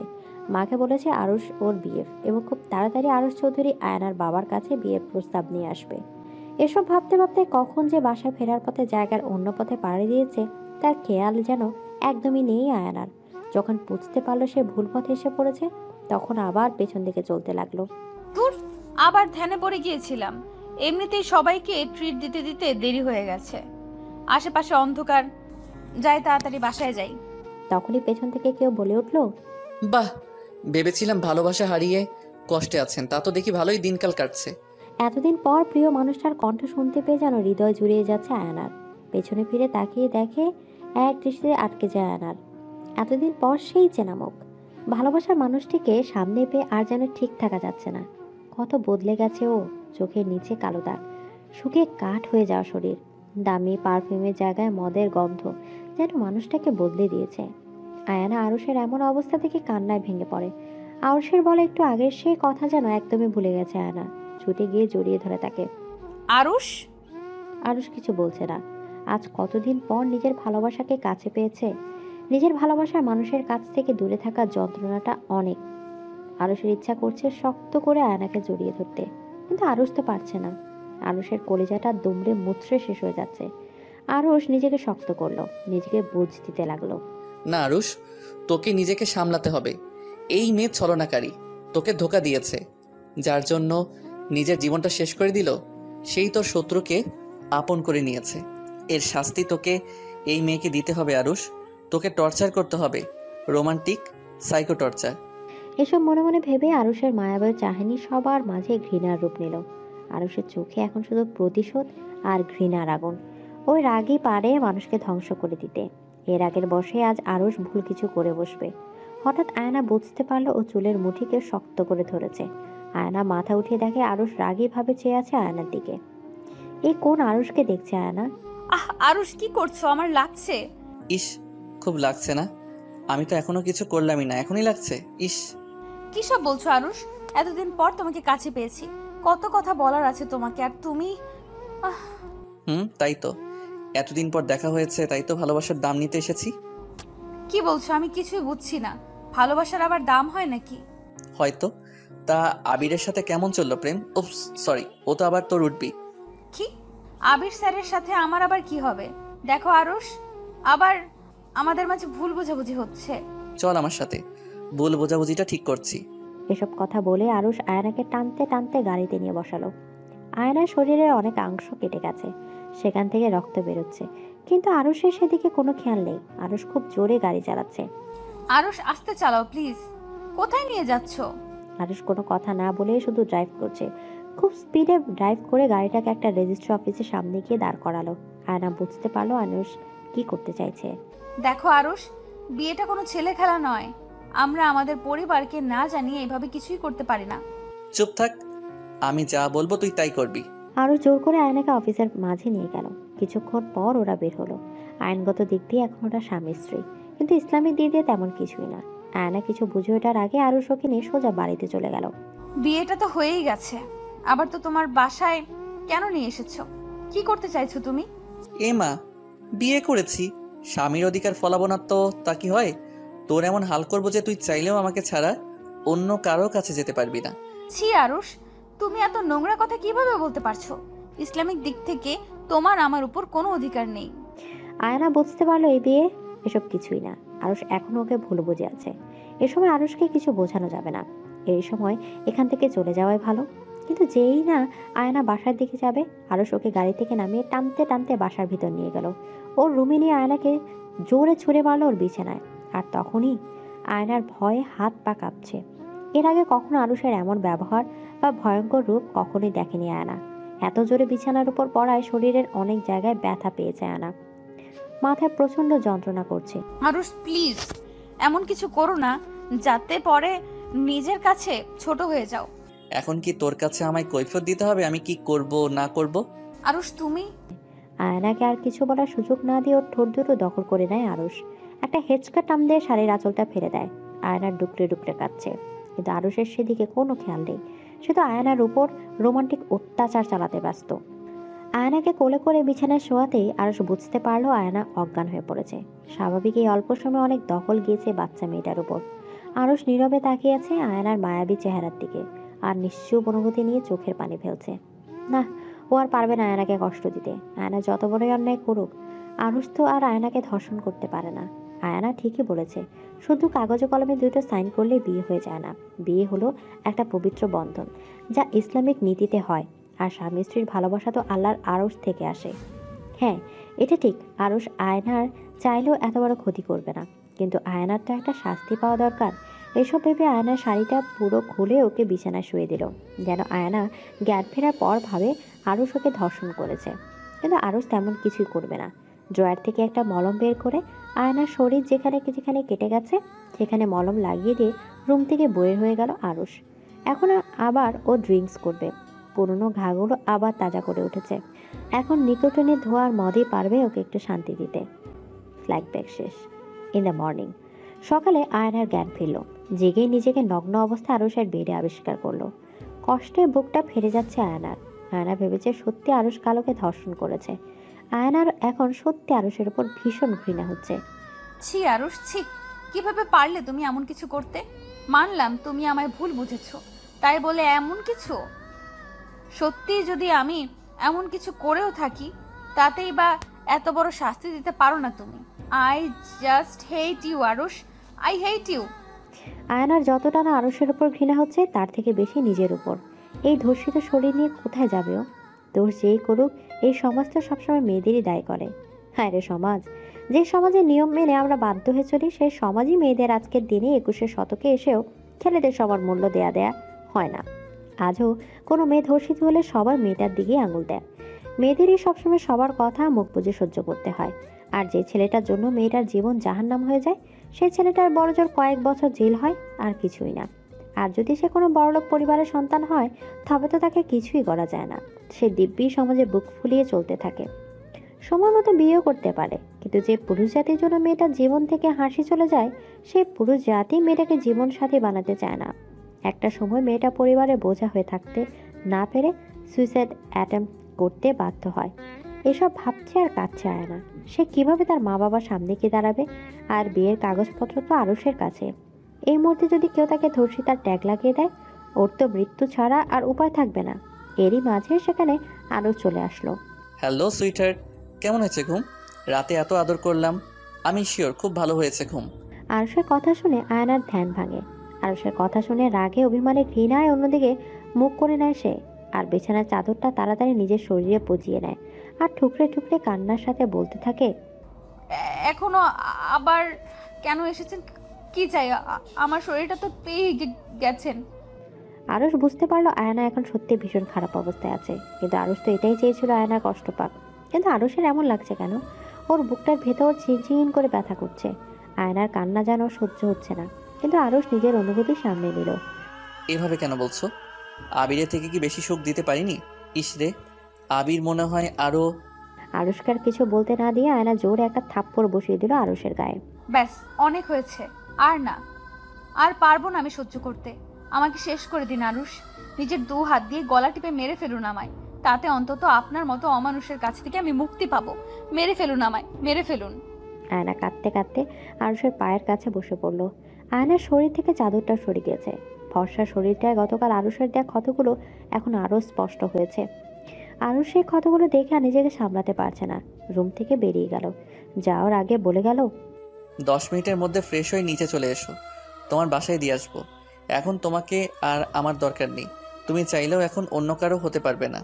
তুমি শুধু তোমার সাইকোয়ের, অন্য কারো না।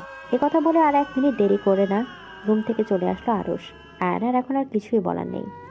ও মূর্তির মতো অনুভববিহীন হয়ে দাঁড়িয়ে আছে। আস্তে করে উঠে আরশের রেখে যাওয়া শাড়িটা নিয়ে ওয়াশরুমে চলে গেল। আয়নার সামনে গিয়ে তার ছেলের হাসি দেওয়া ছাড়া আর কিছুই করার নেই আয়নার। এদিকে আরশের ফোনে মেঘের কল। হ্যালো আরশ, তুই কোথায়? বাসায়। কেন? আয়নাকে খুঁজে পাওয়া যাচ্ছে না।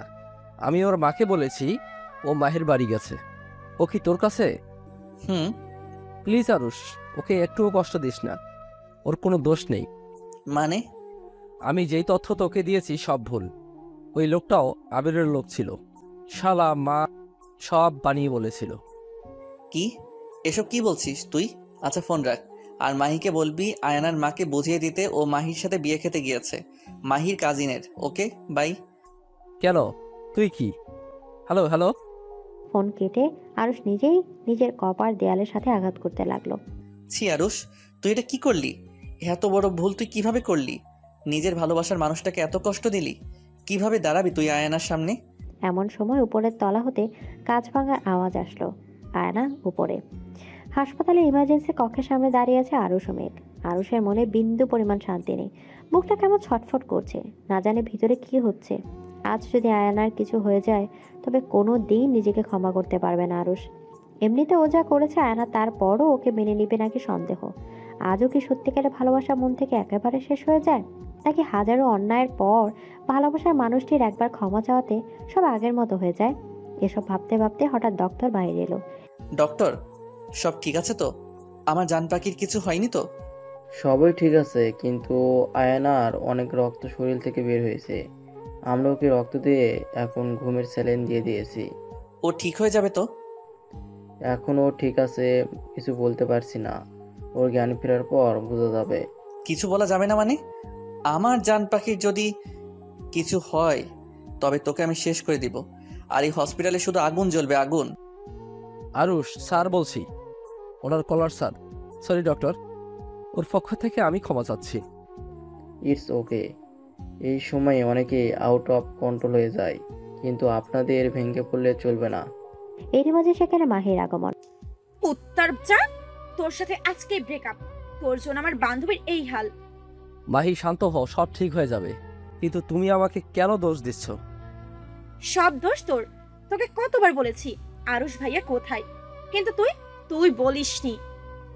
কি বলে আমি ঠিক টাইমে গিয়ে তোর সাইকো বন্ধুর কাছ থেকে আমার বেস্ট ফ্রেন্ডকে বাঁচাতাম। তুমি আমার উপর যত রাগ দেখাতে চাও দেখাও জানেমান, কিন্তু আরুষকে কিছু বলো না, ওর কোনো দোষ নেই। না না, আমার বেস্টু একদম নির্দোষ। সে তো কোনো অন্যায় করতেই পারে না, তাই না? আচ্ছা তুমি একটু বসো। আমি এখানে বসতে আসিনি। আমার বেস্টুর ভালোবাসার নমুনা আমার দেখা শেষ। এখন আমার বান্ধবীর হুঁশ আসলেই আমি ওকে নিয়ে বাসায় যাব। এই না প্লিজ, আগে ওদের মাঝে সব ঠিক হতে দাও। সব ঠিক হওয়ার জন্য আমি অপেক্ষা করতে পারবো না। আর তোমাকে তো আমি একদমই বিশ্বাস করি না। I love you so much, এমন করো না। But I just hate you. তারপর ওরা ওদের ঝগড়া নিয়ে বিজি হতে পড়লো। আরুষ এতক্ষণ দূর থেকে দাঁড়িয়ে সব শুনছিল। ওর বলার কিছু নেই, ঠিকই তো, ওর বোকামির জন্য তো আয়নার এই হাল। আরুষ বসে বসে তখনকার কথা ভাবতে লাগলো, যখন আয়না এই অঘটনটা ঘটিয়েছিল। ফ্ল্যাশব্যাক। আরুষ মেঘের সাথে কথা বলছিল, এমন সময় হুট করে ওপর থেকে অনেক জোরে আওয়াজ আসলো। আরুষ দৌড়ে রুমে চলে গেল, দেখলো আয়নার রুম নেই, বাথরুমের দরজা বন্ধ, মানে আওয়াজটা ওখান থেকে এসেছে। আয়ানা প্লিজ দরজা খোলো, সব দোষ আমার, যত শাস্তি দেওয়ার আমাকে দাও। না, আমি খুলবো না। এই কলঙ্ক নিয়ে আমি বাঁচতে পারবো না। আয়ানা বোকামি করো না, দোষ আমি করেছি, মরলে আমি মরবো, তুমি উল্টাপাল্টা কিছু করবে না। কিন্তু শরীরটা তো আমার, আমি এই শরীর নিয়ে বাঁচতে চাই না। তুমি যা ভাবছো তেমন কিছুই না, তোমার সাথে আমি তেমন কিছুই করিনি। প্লিজ আয়ানা দরজা খোলো। আয়না আরুষের কোনো কথাই শুনলো না। এদিকে আরুষ তাড়াতাড়ি দরজা ভেঙে ভিতরে গিয়ে দেখে আয়নার কাছ দিয়ে নিজের হাত কেটেছে। রক্তে পুরো জায়গা লাল বর্ণ ধারণ করেছে। লাগবে শেষ। আরুষ আয়নার বেডের পাশে চুপ করে বসে আছে। এখন প্রায় রাত 1টা। একটু আগে মেঘ অনেক কষ্টে মাইকে ভুলিয়ে ভালিয়ে বাসায় নিয়ে গেছে। ও এখানে থাকলে শুধু আরুষকে দোষ দিত। আরুষের শরীরটা ভালো না। দুদিন ধরে এত ভুল বুঝাবুঝি, এত ঝামেলার ভেতর মুখে একটু খাবারও নেয়নি আরুষ। মেঘ অবশ্য অনেক জোর করেছিল, কিন্তু আরুষ রাজি হয়নি। সারা রাত আরুষ এভাবে আয়নার পাশে বসেছিল। এক পর্যায়ে হাতে একটা গিটার নিয়ে জানালার কাছে গিয়ে গান গাইতে লাগলো। পরের দিন সকাল। আয়নার জ্ঞান ফিরেছে। আস্তে আস্তে চোখ মেলেছে সে। চোখ খুলে নিজেকে হাসপাতালে আবিষ্কার করলো। আয়নার হাতে খুব ব্যথা করছে। কোনো রকম নিজেকে সামলে শোয়া থেকে উঠে বসে। আমি কোথায় আর এখানে কিভাবে আসলাম? পাশে তাকাতে আরুষকে দেখে আস্তে আস্তে সব মনে পড়ে গেল আয়নার। ঘৃণায় মুখ ফিরিয়ে নিল। এত কিছুর পরও এই লোকটা না আমায় শান্তিতে থাকতে দিচ্ছে, না শান্তিতে মরতে দিচ্ছে। এরই মাঝে আরুষেরও ঘুম ভেঙে যায়। চোখ ঢলতে ঢলতে আয়নার দিকে তাকিয়ে দেখে আয়না উঠে গেছে। নিজের ওপর অপরাধ বোধটা যেন এখন আরো বেশি কাজ করছে। এখন কেমন আছো? কি হলো, কথা কেন বলছো না? প্রয়োজন মনে করি না। এখনো রেগে আছো? তুমি ঠিক বলেছিলে আয়ানা, আমি আবার তোমাকে ভুল বুঝেছিলাম। এসব ওই আবিরের প্ল্যান। এখন বুঝে কি লাভ? বিশ্বাস করো আয়ানা, আমি তোমাকে অজ্ঞান অবস্থায় ছুঁয়েও দেখিনি। তাতে কি? আপনি যা করেছেন তা কি কম ছিল? আমার শরীরের থেকে মনে রাখাটা বড় ছিল। এই জন্য তুমি আমাকে যা শাস্তি দিবে আমি তাই মেনে নেব। আমার সামনে আর কোনোদিন আসবেন না প্লিজ। As you wish. এ কথা বলে আরুষ চুপচাপ সেখান থেকে চলে আসলো। আয়না অবশ্যই ভীষণ অবাক হয়েছে। ও ভেবেছিল আরুষ যাবে না। আল্লাহ জানে এই ছেলে কি করতে চায়, কিন্তু এতটুকু শিওর যে আয়না এখন আরুষকে শুধুই ঘৃণা করে। বাড়িতে সবাই একটা জাঁকজমক পরিবেশের মাঝে রয়েছে, শুধু আয়না ছাড়া। কিছুক্ষণ আগে ছেলেপক্ষ এসে কথা বলে গিয়েছে আয়নার বাবার সাথে। তাদের নাকি আয়নাকে বেশ পছন্দ। ছেলে দেখতে অনেক ভালো, বড় বিজনেসম্যান হওয়াতে আয়নার বাবা রাজি হয়ে যায়। তবে অবাক করার বিষয়, ছেলেটি আয়নাকে একবারও দেখেনি, আর আয়নাও দেখেনি। তবে কেন জানি আয়নার মনটা ছটফট করছে, হয়তো আরুষের জন্য। কিন্তু আয়না তো এখন আরুষকে আর ভালোবাসে না। তবে কেন ওর মন এখনো আরুষে ফেরার অপেক্ষা করে বসে আছে? না আয়ু, তুই এইভাবে থেমে থাকতে পারিস না। তোকে তোর বাবা মায়ের সিদ্ধান্তের কথা মেনে নিতে হবে, আর আরুষের মতো মানুষকে ভুলে থাকতে হবে। কিন্তু অবুঝ মন তো মনই বারবার শুধু আরুষের কথা ভাবছে। সত্যি কি আরুষ রাগ করছে আর আসবে না সামনে কখনো? তবে কিভাবে বাঁচবে আয়না? আর 3 দিন পর বিয়ে। ওই ছেলেটাও বা কেমন, না জেনে শুনে হুট করে বিয়ের পিড়িতে বসে যাচ্ছে। কনের সাথে একবার কথাও বললো না। এসব ভাবছে আর নিজেকে বকে যাচ্ছে। কেন তখন আরুষকে চলে যেতে বললো? ধুর, আর ভালো লাগে না। এমন সময় রুমে আয়নার মায়ের প্রবেশ। মা, তুমি? আমি তোর সাথে কথা ছিল। জি মা, বলো কি বলবে? কোনোদিন তোর কাছে আমি কিছুই চাইনি, ছোট থেকে তোর সব আহ্লাদ পূরণ করেছি। আজ কিছু চাইবো, দিবি? এইভাবে কেন বলছো মা? বলো তুমি কি বলতে চাও, আমি তাই করব। এই বিয়েটা নিয়ে কোনো ঝামেলা করিস না মা। আমার দেখ, আমার বয়স বেড়েছে, তোর বাবার শরীরটাও ভালো না। চিন্তা করো না মা, আমি কোনো ঝামেলা করব না। তোমাদের কথাই আমার কথা। তবে এই খুশির খবরটা তোর বাবাকে দিয়ে আসি। আর শোন, ছেলেটা কিন্তু খুব ভালো, কালোই নাকি সব কেনাকাটা করে পাঠিয়ে দিবে, আর বিয়ের সব খরচও নাকি তারাই উঠাবে। আল্লাহ জানে ছেলেটাকে, আমাকে না দেখেই এত আগ্রহ তার বিয়ে করার। কে বলেছে? সে দেখেনি? আমাদের বাড়ির অনুষ্ঠানেই নাকি তোকে দেখিয়েছে, আর প্রথম দেখাতেই প্রেমে পড়েছে। এমন সময় কথা বলতে বলতে রুমে ফাহাদ ও সত্যি চলে আসে। তোরা বস, গল্প কর, আমি দেখি এখন থেকেই সব কাজকাম শুরু করে দিই। দুলা ভাই, আপু তোমরা? আমরা। কি ভেবেছিস চুপি চুপি বিয়ে করবি আর আমরা আসবো না? আপু তুমিও না? তা যাই হোক বন্ধু আমার, যার পিছে সারা দেশের মেয়ে ঘুরে, সে তোমাকে দেখেই প্রেমে পড়েছে, এটা কিন্তু ভাগ্যের ব্যাপার। আয়নার আবার আরুষের কথা মনে পড়ে গেল।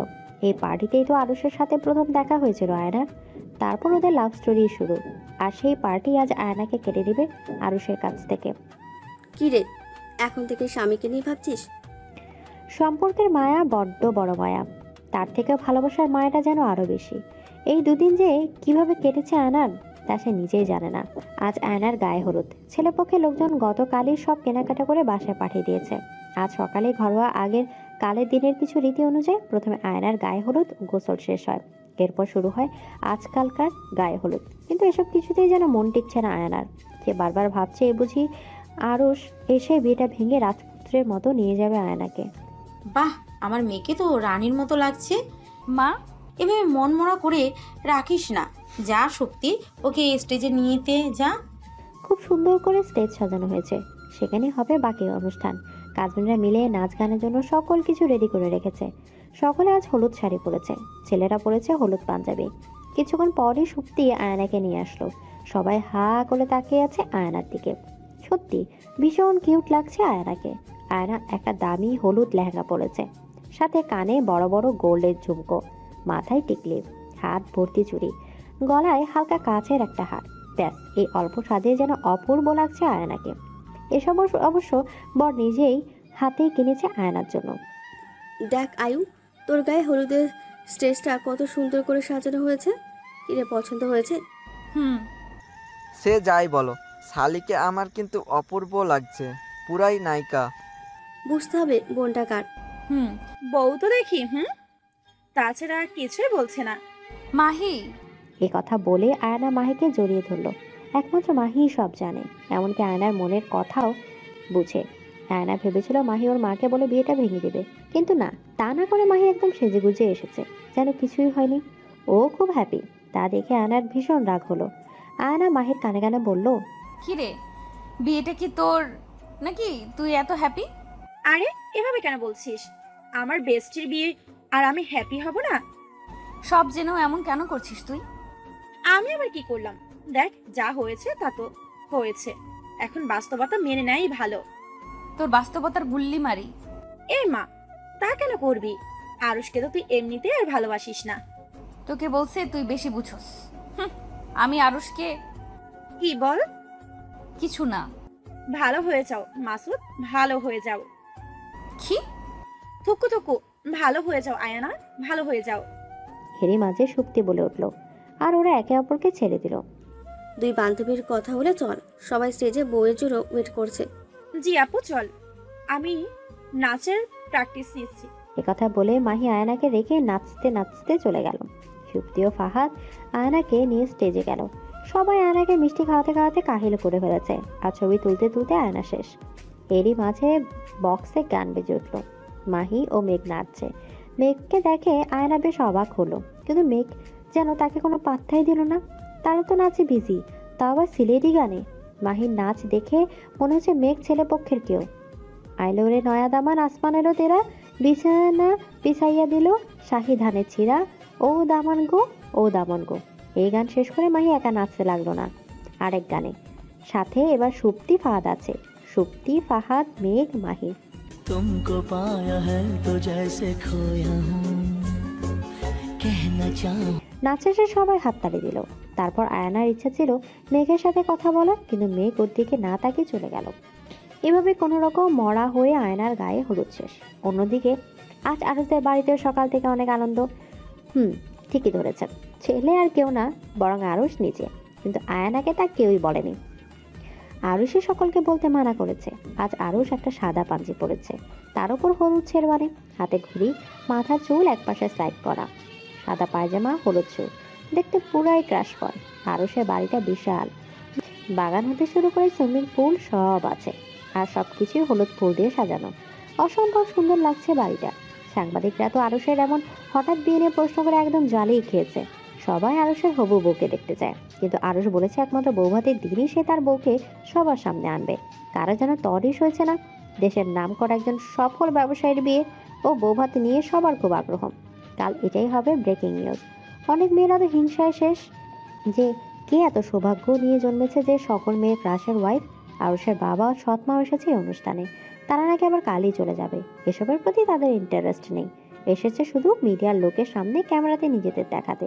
কিন্তু আবির আসেনি, আসবে বা কি করে? আরুষ তো আবিরকে মেরে কোমায় পাঠিয়ে দিয়েছে। তা অবশ্য এখনো কেউ জানে না।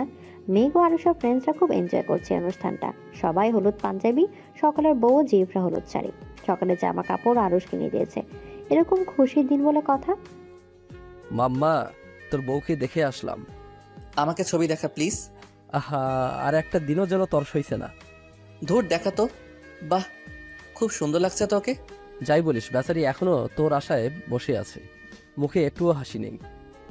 জানি তো, কিন্তু কথায় আছে সবুর কা ফল মিঠা হতা হ্যায়। ও তো জানেই না যে ওর বিয়ে তোর সাথে হচ্ছে। তোকে দেখে কিছু বলেনি? বলতে চেয়েছিল, আমি দেখেও না দেখার ভাব নিয়ে চলে এসেছি। ভালো করেছিস।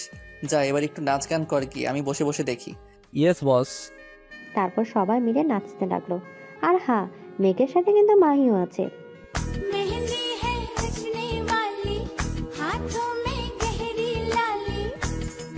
এরপর সবাই আরো কিছু সময় আনন্দ করে বাসায় চলে গেল। যাই হোক, কোনোভাবে অনুষ্ঠানটাও শেষ। অন্যদিকে অনুষ্ঠান শেষে মাত্র আয়না ফ্রেশ হয়ে রুমে এসেছে। এত রাতে সবাই হয়তো ঘুমিয়ে গেছে, কিন্তু আয়নের চোখে ঘুম নেই। বাবা মা আরুষকে ছেড়ে কিভাবে বাঁচবে সে? বারান্দায় দাঁড়িয়ে ধোয়া ওরা কফি খেতে খেতে এসব ভাবছে আয়না। বারবার আরুষের সাথে কাটানো মুহূর্তের কথা মনে পড়ছে। এমন সময় আয়নার ফোন আসলো।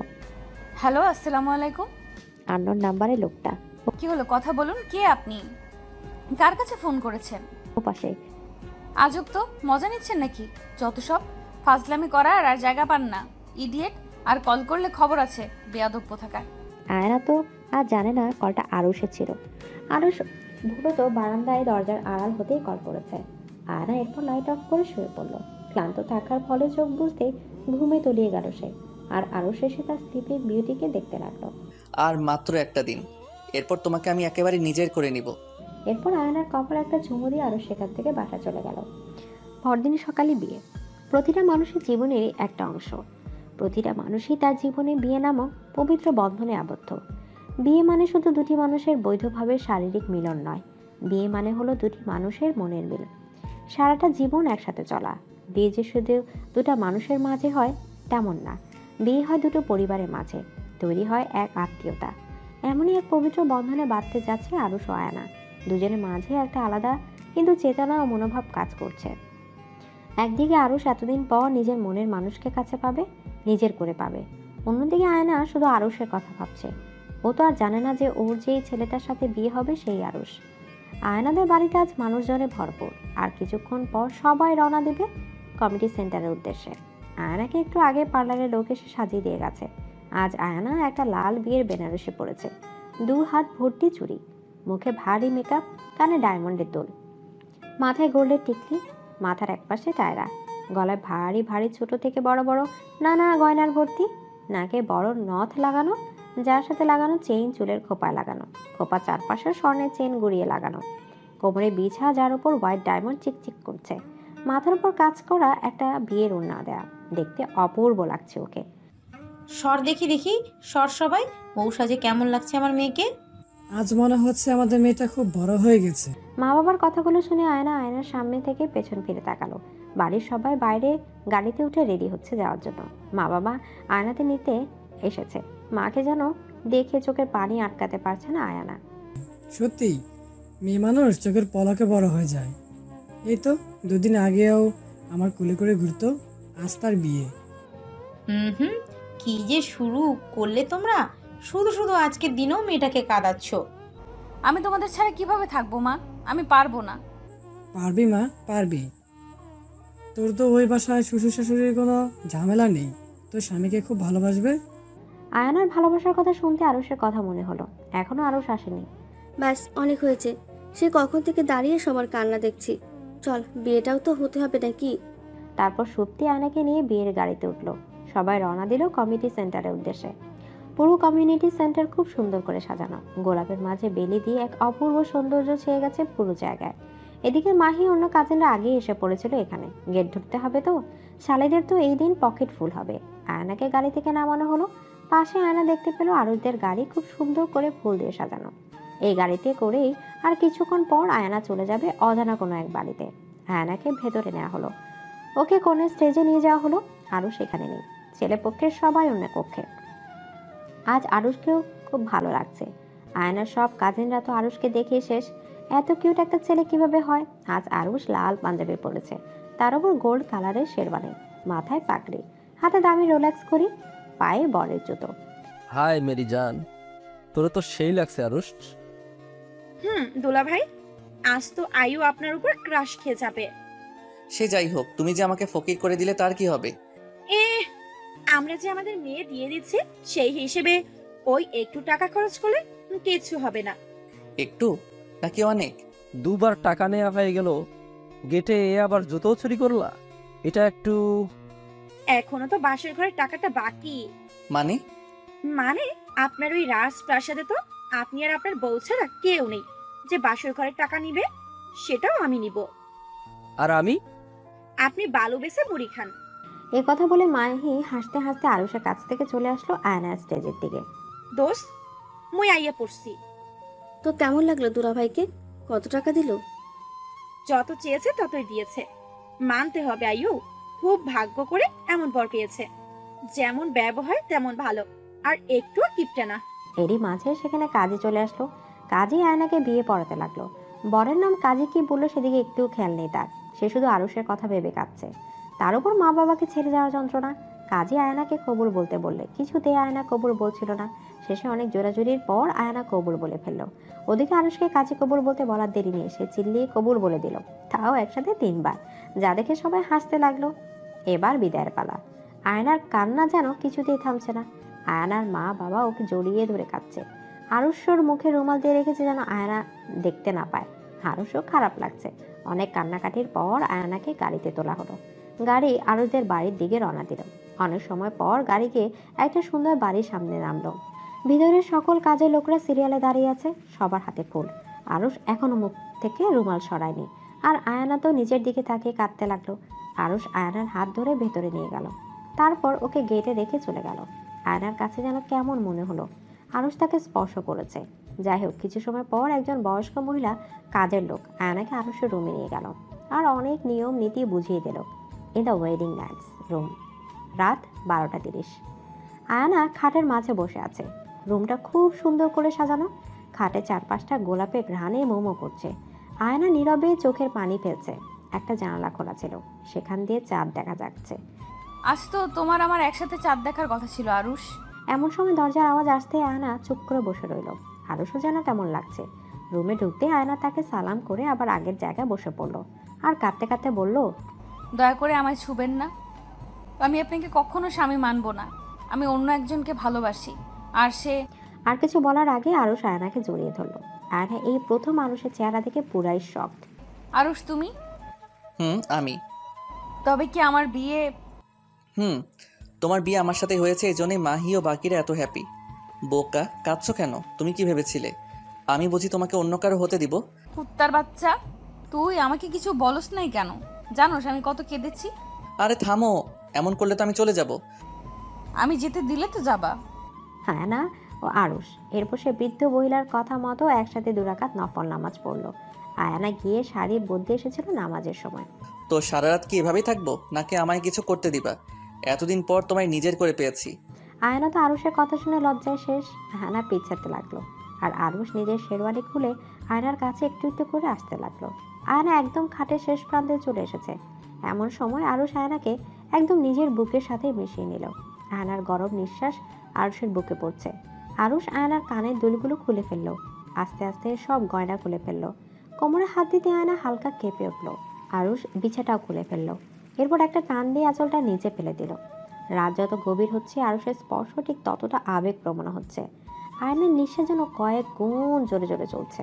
কিন্তু আজ আর আয়না আরুষকে বাধা দিবে না, কারণ আজ তাদের সম্পর্কে কোনো ভুল বুঝাবুঝি নেই। শুধু রয়েছে আল্লাহর কালামের দ্বারা দেওয়া পবিত্র সম্পর্ক, ভালোবাসা। অবশেষে এত বাধা বিপত্তি পেরিয়ে দুটো ভালোবাসার মানুষের মিলন হলো। পরের দিন সকাল। আজ একটু দেরি করে ঘুম ভেঙেছে আয়নার। জানালা গ্লাস ভেদ করে সূর্যের আলো কিছুটা রশ্মি ভিতরে আসছে। পাখির কিচিরমিচিরে ডাক যেন আরও মুগ্ধকর। ঘুম থেকে উঠে নিজেকে আরুষের বুকে খুঁজে পায় আয়না।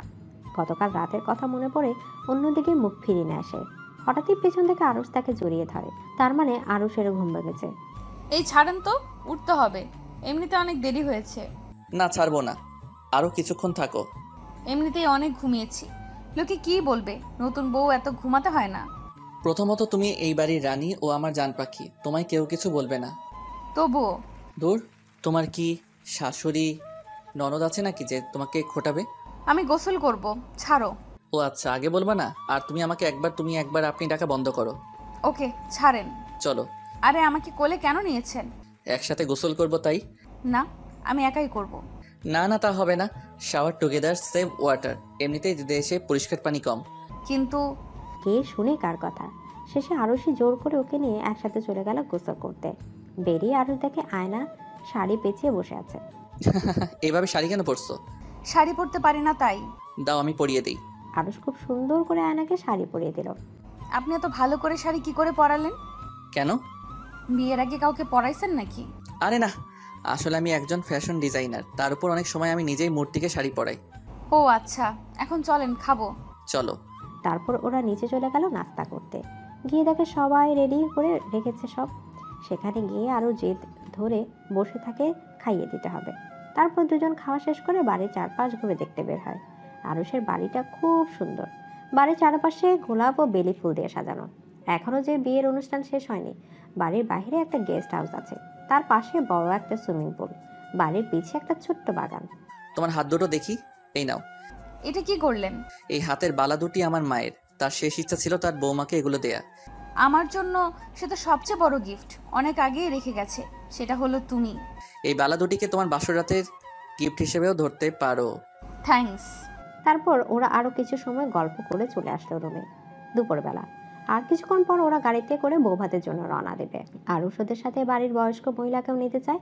সে তখন থেকে কাজ করে যখন আরুষের মা বেঁচে ছিল। আয়ানা, রেডি হয়েছো? এই তো হয়ে গেছে। শোনো, আমাদের সাথে খালাও যাবে। কোন খালা? ওই যে তোমাকে রাতে আমার রুমে নিয়ে এসেছিল। ও আচ্ছা, সমস্যা নেই। তারপর ওরা রিসেপশনের জায়গায় রওনা দিল।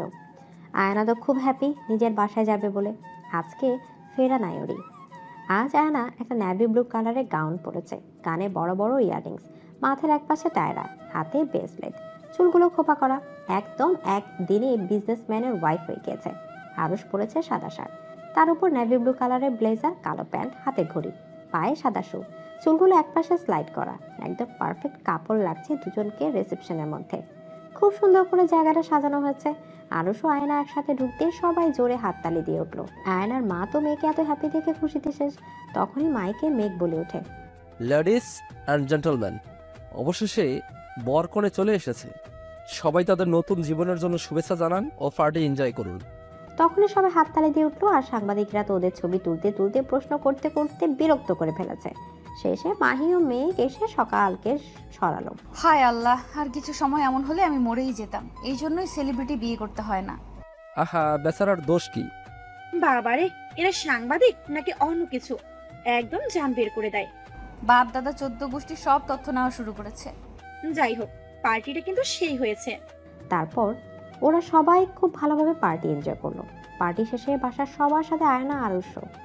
আয়নার বাসায় আসতে আরুষকে সবাই জামাই আদর দেওয়া শুরু করলো। যাই হোক, সারাদিন কেটে গেল এভাবে। রাত হয়েছে, এখন মা আয়নাকে ভালো করে এটা বুঝিয়ে দিল। আয়না অবশ্য এক কান দিয়ে ঢুকেছে আর অন্য কান দিয়ে বের করে দিয়েছে, কারণ আয়নার বাসায় কেউ তা জানে না যে আরুষকে আয়না বিয়ের আগেও চিনত। রাত 12:47।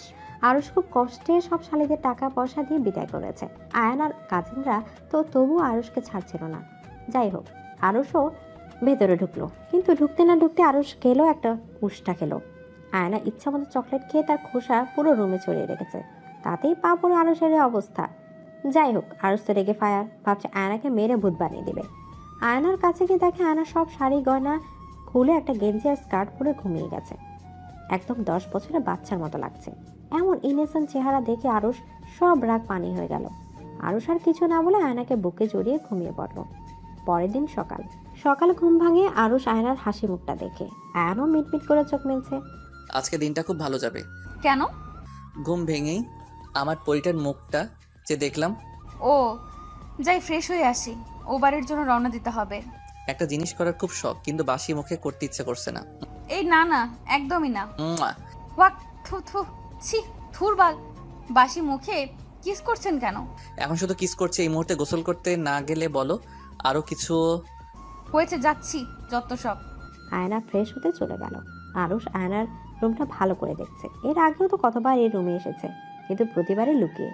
আর আল্লাহর ইচ্ছে আছে সসম্মানে এসেছে আয়নার জামাই হয়ে। এরই মাঝে আয়না গোসল শেষ করে বাইরে আসলো। ব্লাউজ পেটিকোটের উপর কোনো মতো শাড়ি পেঁচে, চুল দিয়ে টপটপ পানি পড়ছে। আয়নার সামনে দাঁড়িয়ে চুল ঝাড়ছে আয়না। এমন সময় আরুষ পেছন থেকে জড়িয়ে ধরে, পিঠে মুখ গুজে নেয়। এভাবে সামনে এসো না প্লিজ, আমি পাগল হয়ে যাব। এইসব ন্যাকামি আর 1-2 বছর পর আমাকে আর ভালো লাগবে না, তখন অন্য মেয়েদেরকেই ভালো লাগবে। একদম পিটাবো, আর এসব বললে আমার কাছে তুমি সব, আর আমি সারা জীবন তোমার সাইকো লাভার হয়ে থাকবো। আমার যদি কোনোদিন কিছু হয়ে যায় তবে? আয়নাকে আরুষ আর কিছু বলতে না দিয়ে শক্ত করে ওকে জড়িয়ে ধরলো আর কপালে একটা খুব আবেগ দিয়ে চুমু দিল। আমিও মরে যাব। তারপর কিছু সময় দুজনের মাঝে নীরবতা ছিল। পরে তারা স্বাভাবিক হয়ে বাহিরে আসে। After 3 years.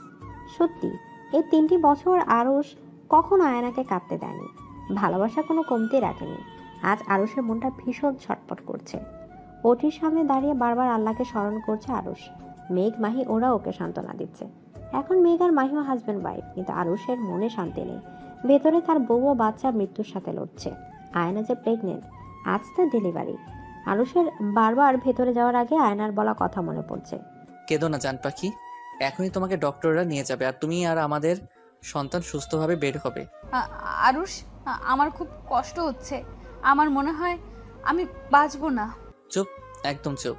এই তো আর কিছুক্ষণ, তারপর সব ঠিক হয়ে যাবে। দেখো, আমার কিছু হয়ে গেলে তুমি প্লিজ ভালো থেকো। কিচ্ছু হবে না তোমার, সব ঠিক হয়ে যাবে, ভরসা রাখো। হঠাৎই বাচ্চার কান্নার আওয়াজে আরুষের হোশ আসে। দেখে নার্স একটা মেয়ে নিয়ে ওটির সামনে দাঁড়িয়ে আছে। কংগ্রাচুলেশন, আপনাদের একটা ফুটফুটে মেয়ে হয়েছে। আরও যেন মন ভরে মেয়েকে দেখছে, কোলে নিয়ে অপলক তাকিয়ে আছে। এই সন্তানের মুখের দিকে তাকিয়ে যেন সারা জীবন ভালো থাকা যায়। আয়নার কথা মনে আসতে আরুষ তাকে তাদের মেয়ের মাহির কোলে দিয়ে নার্সকে ধাক্কা মেরে চলে যায় ভেতরে। আয়না, আরুষ। দুজন দুজনের দিকে তাকিয়ে আছে। আয়না সুস্থ দেখে যেন আরুষের দেহে প্রাণ ফিরে আসলো। আয়না তার মেয়েকে দেখার জন্য অপেক্ষা করছে। এই নে তোর রাজকন্যা। আমার মেয়ে? আমাদের আয়ুষী। বাহ, নামও দেখি রাখা শেষ। এরপর আরো কিছুদিন কেটে যায়। এক রাতে আয়না ও আরুষ মিলে কিছুতেই আয়ুষের কান্না থামাতে পারছিল না। শেষে আয়নার মুখে গান শুনে আয়ুষী থামে। चल लेके चलो तुझको, चल लेके चलो तुझको एक ऐसे देश में, चल लेके चलो तुझको एक ऐसे देश में, मिलती है जहाँ खुशियाँ परियों की भेस में, रहती है जहाँ खुशियाँ परियों की भेस में। এভাবে কাটতে থাকে তাদের সময়। সত্যি আজকের দিনে খুব কম মানুষই তাদের প্রথম ভালোবাসাকে নিয়ে সুখে শান্তিতে থাকতে পারে। সত্যিকারের ভালোবাসা কখনো শেষ হয় না, যে কোনো পরিস্থিতিতে আবার এক হয়ে যায়। বেঁচে থাকুক আরুষ ও আয়ানার অফুরন্ত ভালোবাসা।